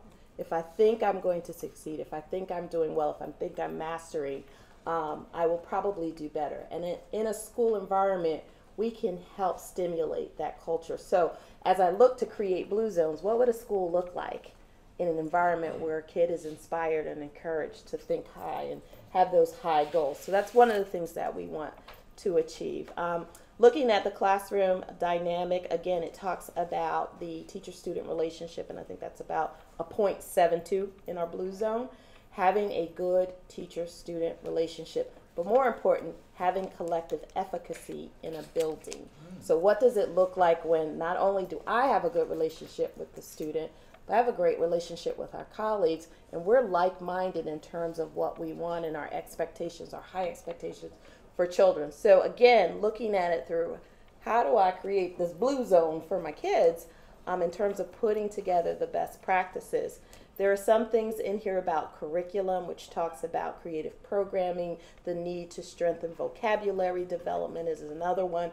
A really, really important one is teacher feedback to student, immediate feedback, not the long-term feedback where you wait to get a test score, but what happens in a moment, almost like the coaching model when you're correcting on the spot, inspiring on the spot. So all of these practices are things that we're looking at right now, anything that's in the blue zone that's 0.4 and higher, and I'm really looking at things that are 0.7, 0.78 and up to say, how do I create some wonderful programming for kids? So as I'm talking about this, of course, I have a wonderful staff and I have people who are like, yeah, how do we do this? So one of the things that we are exploring and looking at in the early phases of is, can we actually do this? Can we take a small environment and put in things that we know are research-based, that are positively correlated with increase in student achievement, with the staff, the student and home factors to the best, to our ability that we can control and show some positive gains for kids. So I have some ambitious people who are like-minded, who are like, let's see if we can try to do that. So one of the things we want to propose in this exploratory phase is have conversations about, can we do this? Should we be looking into this? What kind of teacher are we looking at? What kind of training does a teacher need such that you get the collective efficacy? What kind of leadership in the building does that look like? So I am proposing that we have some serious conversations about this as we do our work with the Need to Read group, and we look at our strategies that we want to bring our students up so that we close the learning gap in reading. As we look at some of our behaviors and our alternatives to suspension, how do we address that through this kind of programming? And I was having conversations with Mr. Rule is sitting in the back there with him. He happens to have the smallest school, so when I'm looking at places that I might be able to pilot something, I'm looking at a small school and possibly having a conversation with Mr. Rule and his staff. A lot of these things that we're talking about are already in place. So I don't want anybody to think, wow, that's brand new stuff and the teachers aren't doing that. They are. The sweet spot of having the blue zone is putting a high concentration of consistent practices all together, as opposed to having, you know, a few here and then we got this really well here. And that's the piloting thing that we're looking at in terms of moving forward. How do we maximize these practices in a small area that we can have some control, get some data on, and see if it actually works. So, you know me, I'm more about the what can we do to actually start working on the concerns that we have, in addition to the work that we're doing. And we're getting a lot of great feedback from our small groups in terms of where we need to go. We have a lot of community engagement, so there's extra help for people to help us. I think I have a very talented staff who gets it, who understands it. I have great leadership who are willing to try it. And this is one of those things that I talked about with John Maxwell's Fail Forward, how to try something and be that forward thinker and really put it out there. So this is just a discussion with the board, a discussion with the community about, are we willing to do that kind of exploration here in Lynchburg City Schools? Are we willing to look for what I would call a blue zone and possibly pilot something at Dearington to make this happen? So I wanted to throw it out there as my strategic plan discussion, especially after you had all the updates from the previous groups. Thoughts, comments? I know, I think big. Yes. Sharon? It sounds like what you're talking about is the high impact practices, especially before on the elementary level. And they do, Dr. Godina, they really do work, and that's what I'm doing my dissertation on. But the key is engagement, and the key is the expectation, and also that the consistency, and the students actually put more effort and more time, but they're engaged with the teacher, and they really love doing what they're doing, and it makes it relevant. It makes it something that they can use and they can see the benefit of. And that, I see, that'll be awesome. And then researching is on student engagement. Yes, that's great. Any other questions? I have two. At the VSBA convention, there was a school division that, I don't remember which one it was now, but over 10 years, they had basically followed this program and started it and built it up, and had some pretty amazing results in terms of on-time graduation and test scores. But it was a long-term effort. It was like 14 years, and they had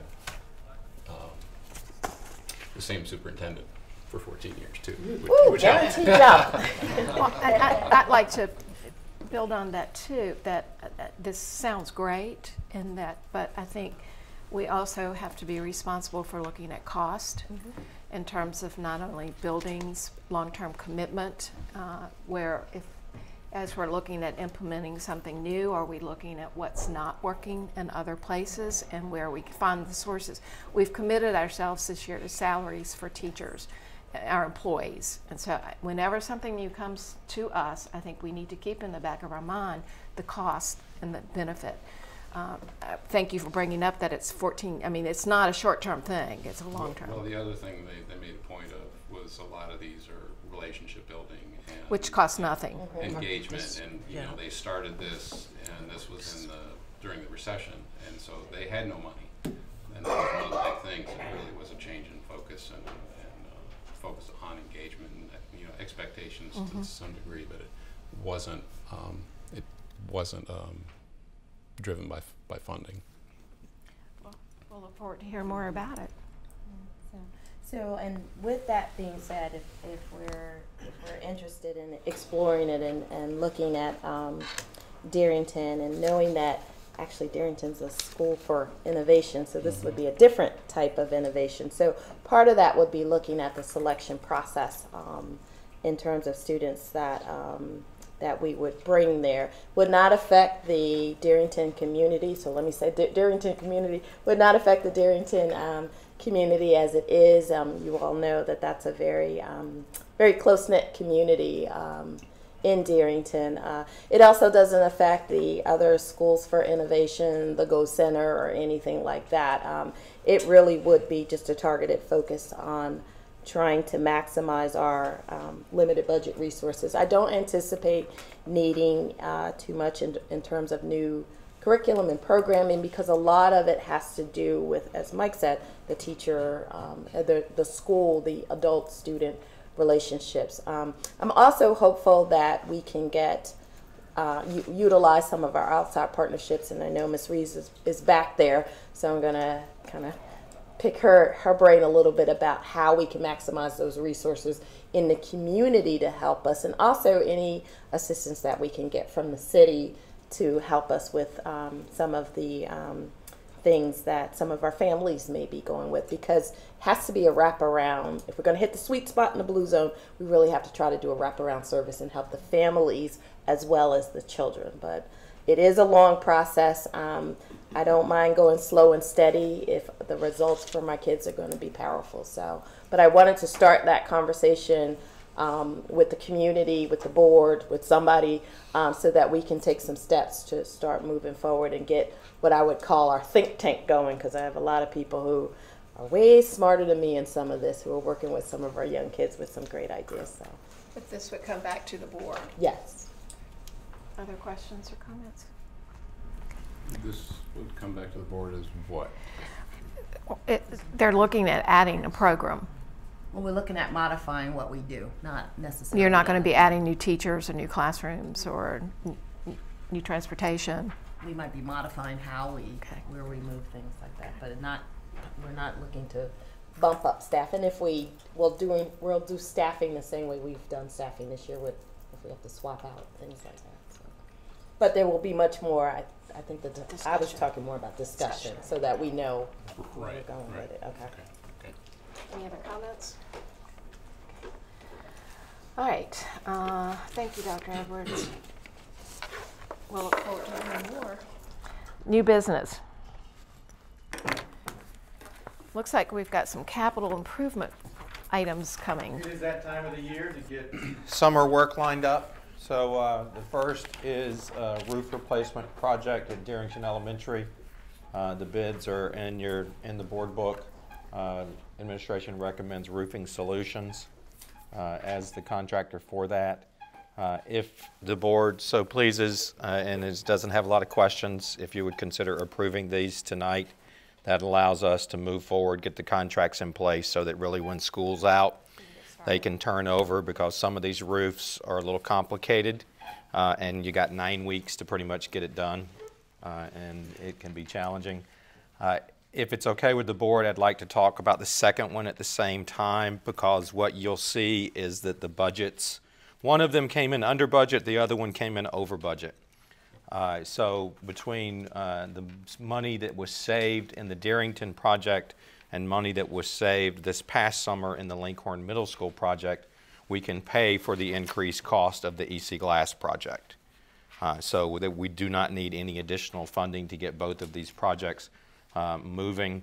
What is interesting from the construction world is that we've seen a jump fairly quickly from an $11 and $12 a square foot roof project to a $15 to $16 a square foot roof project.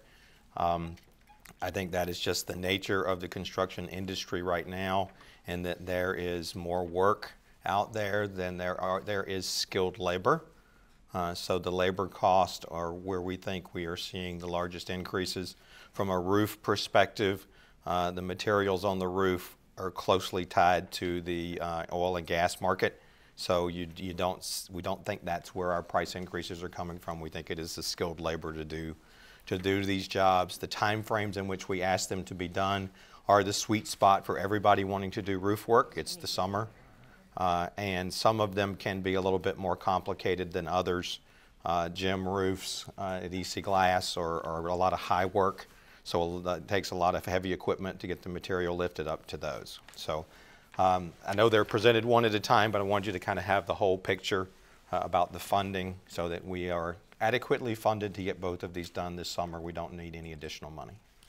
And this is part of our capital plan that we've already have in place. Yes, ma'am. These were funded effective July 1st of last summer. So we've done the design. The bids just went out and came back in within the past month. All right, let's talk about the capital improvement plan for the Dearington Elementary School roof replacement.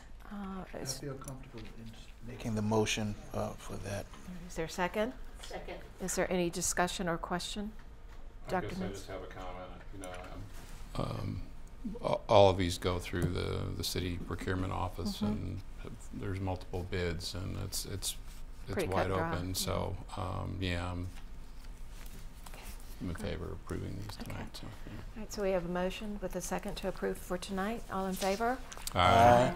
Any opposed? All right, let's move on to the capital improvement plan, EC Glass High School roof replacement. Any questions or comments? Dr. Gupta? Okay, we have a motion. Is there a second? Ms. Carter, any question? All in favor? Aye. All right. Thank you very much. You're welcome. Thank you. All right. Lynchburg City, this one probably won't we'll take action on April 2nd unless we, Lynchburg City School Board Regulation. JNZ-R, student fees, fines, charges, and tuitions. Mr. Beckles? Okay, a review of the regulation JNZ-R, student fees, fines, charges, and tuition revealed the need for several rate increases and adjustments to our fee and tuition schedules. The regulation is attached to this agenda report and is being presented for board discussion.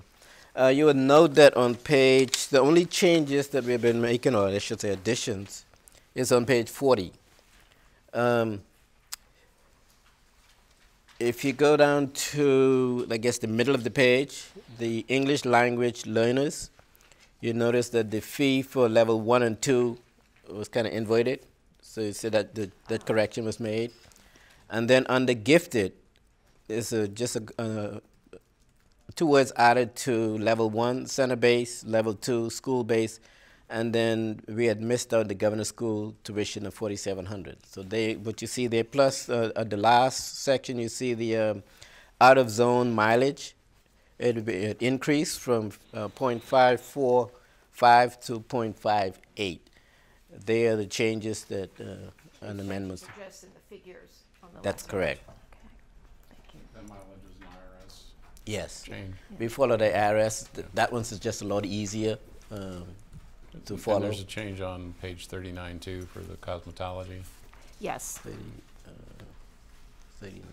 From 250 to 285 for seniors. Oh, yes, sorry, Thank you, I Mike. missed that one.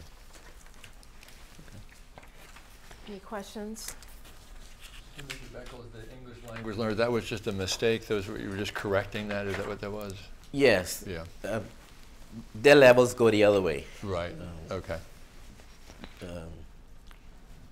Any other questions? Dr. Gupta?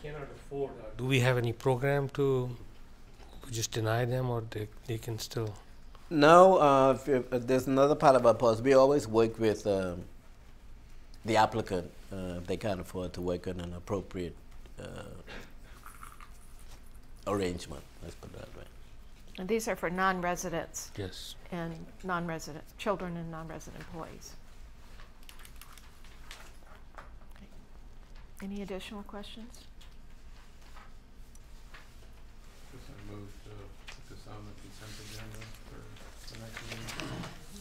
Is there a second? Second. There's been a motion and a second to move this to the consent agenda. All in favor? Aye. All right, thank you. Okay, superintendent's comments. Sure.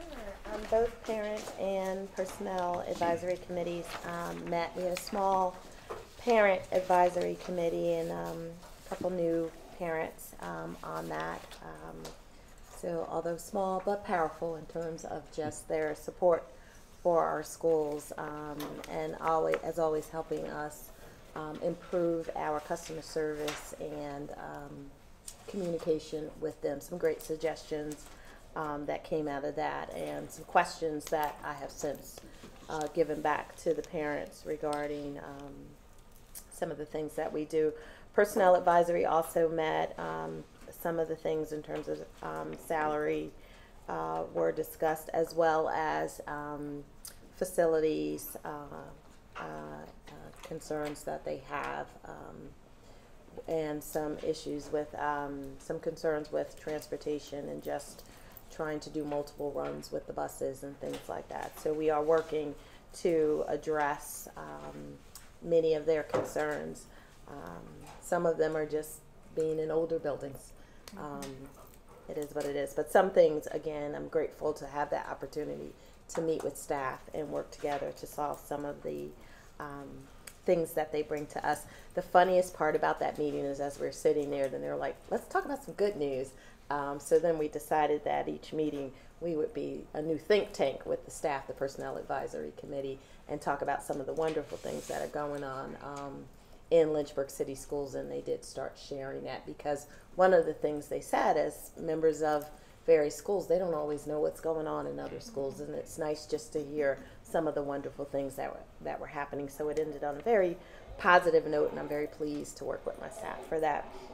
I do have an official business to read, and it's a notification to the community that Lynchburg City Schools has the intent to apply for Title IV Part B 21st Century Community Learning Center funds.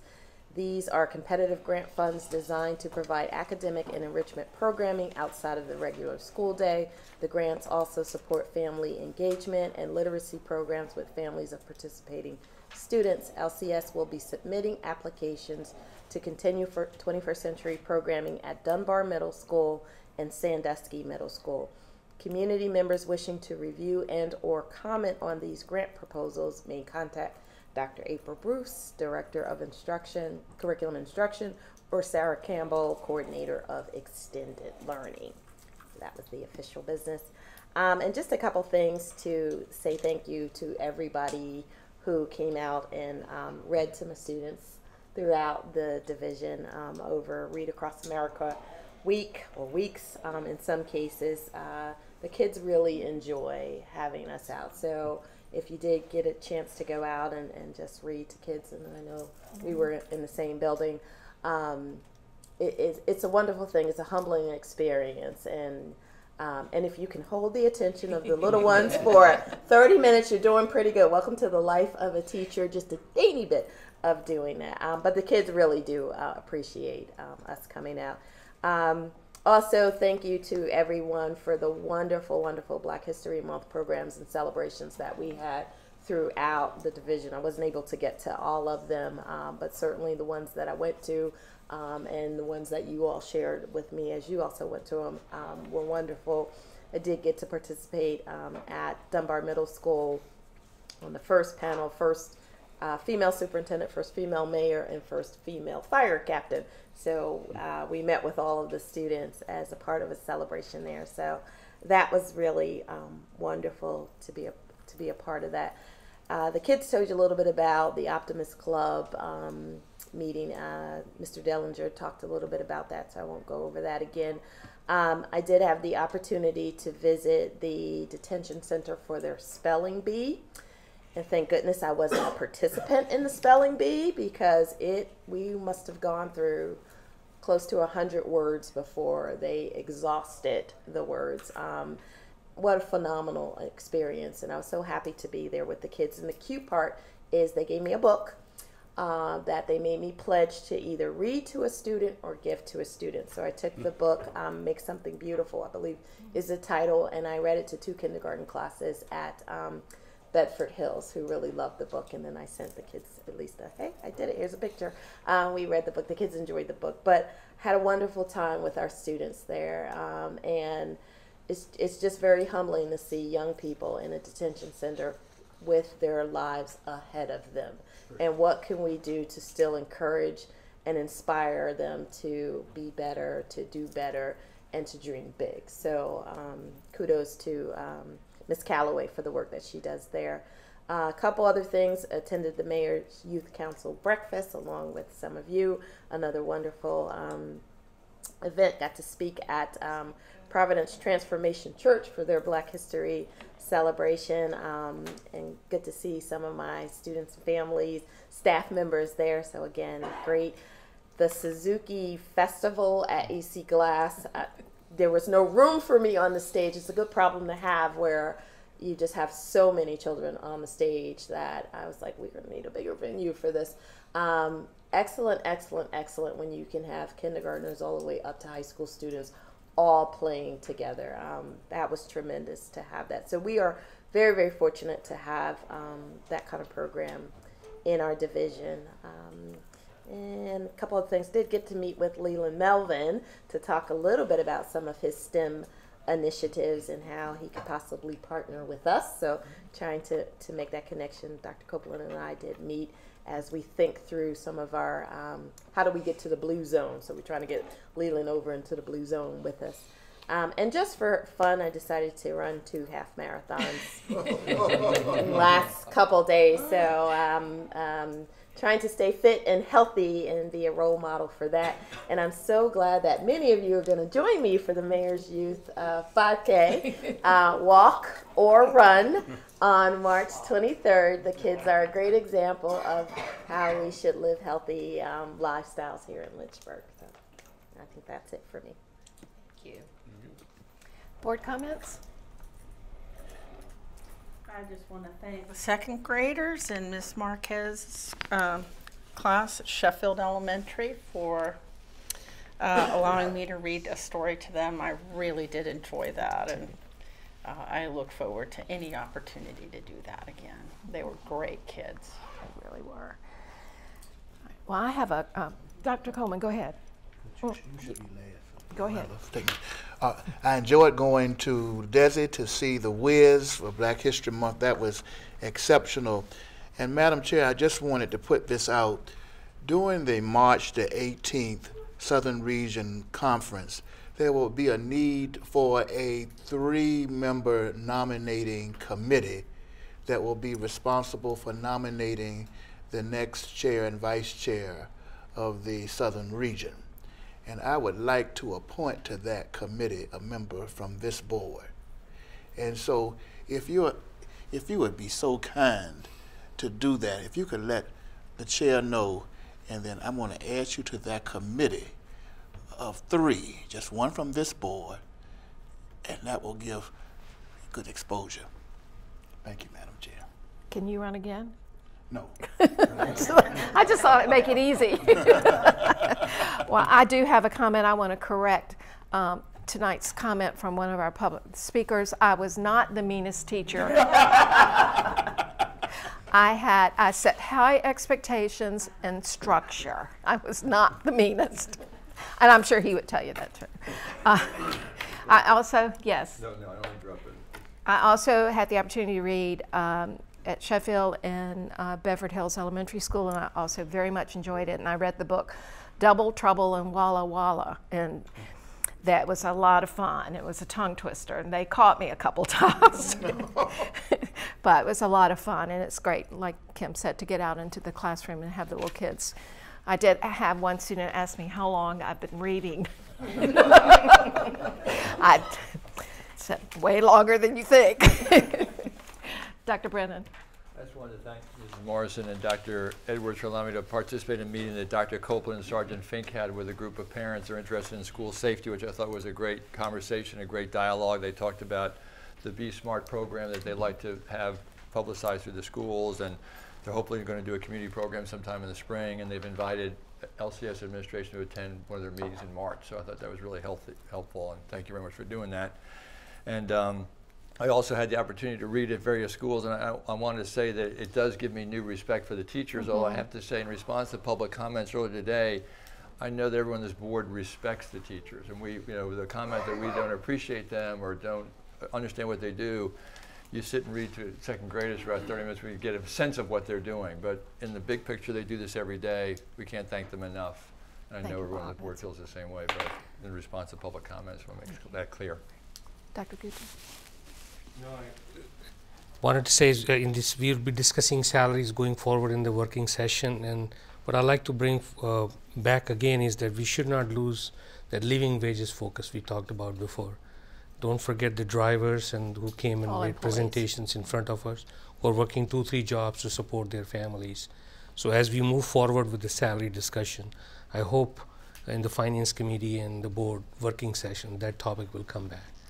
Because I'd like to see a dollar amount attached to providing living wages to our employees. I have not heard that. And I'll be out on 14th when a finance committee meets, so hopefully I'll have a chance to either call in or change the date. We'll work on that. Right, Sharon. I was able to read with the transition classes at Sheffield, and That's that a was fun wonderful. class. Like you said, try to keep their attention. And we read Green Eggs and Ham that only has 50 words. So at least you can know 50 words. All right, if there are no other comments, we are adjourned.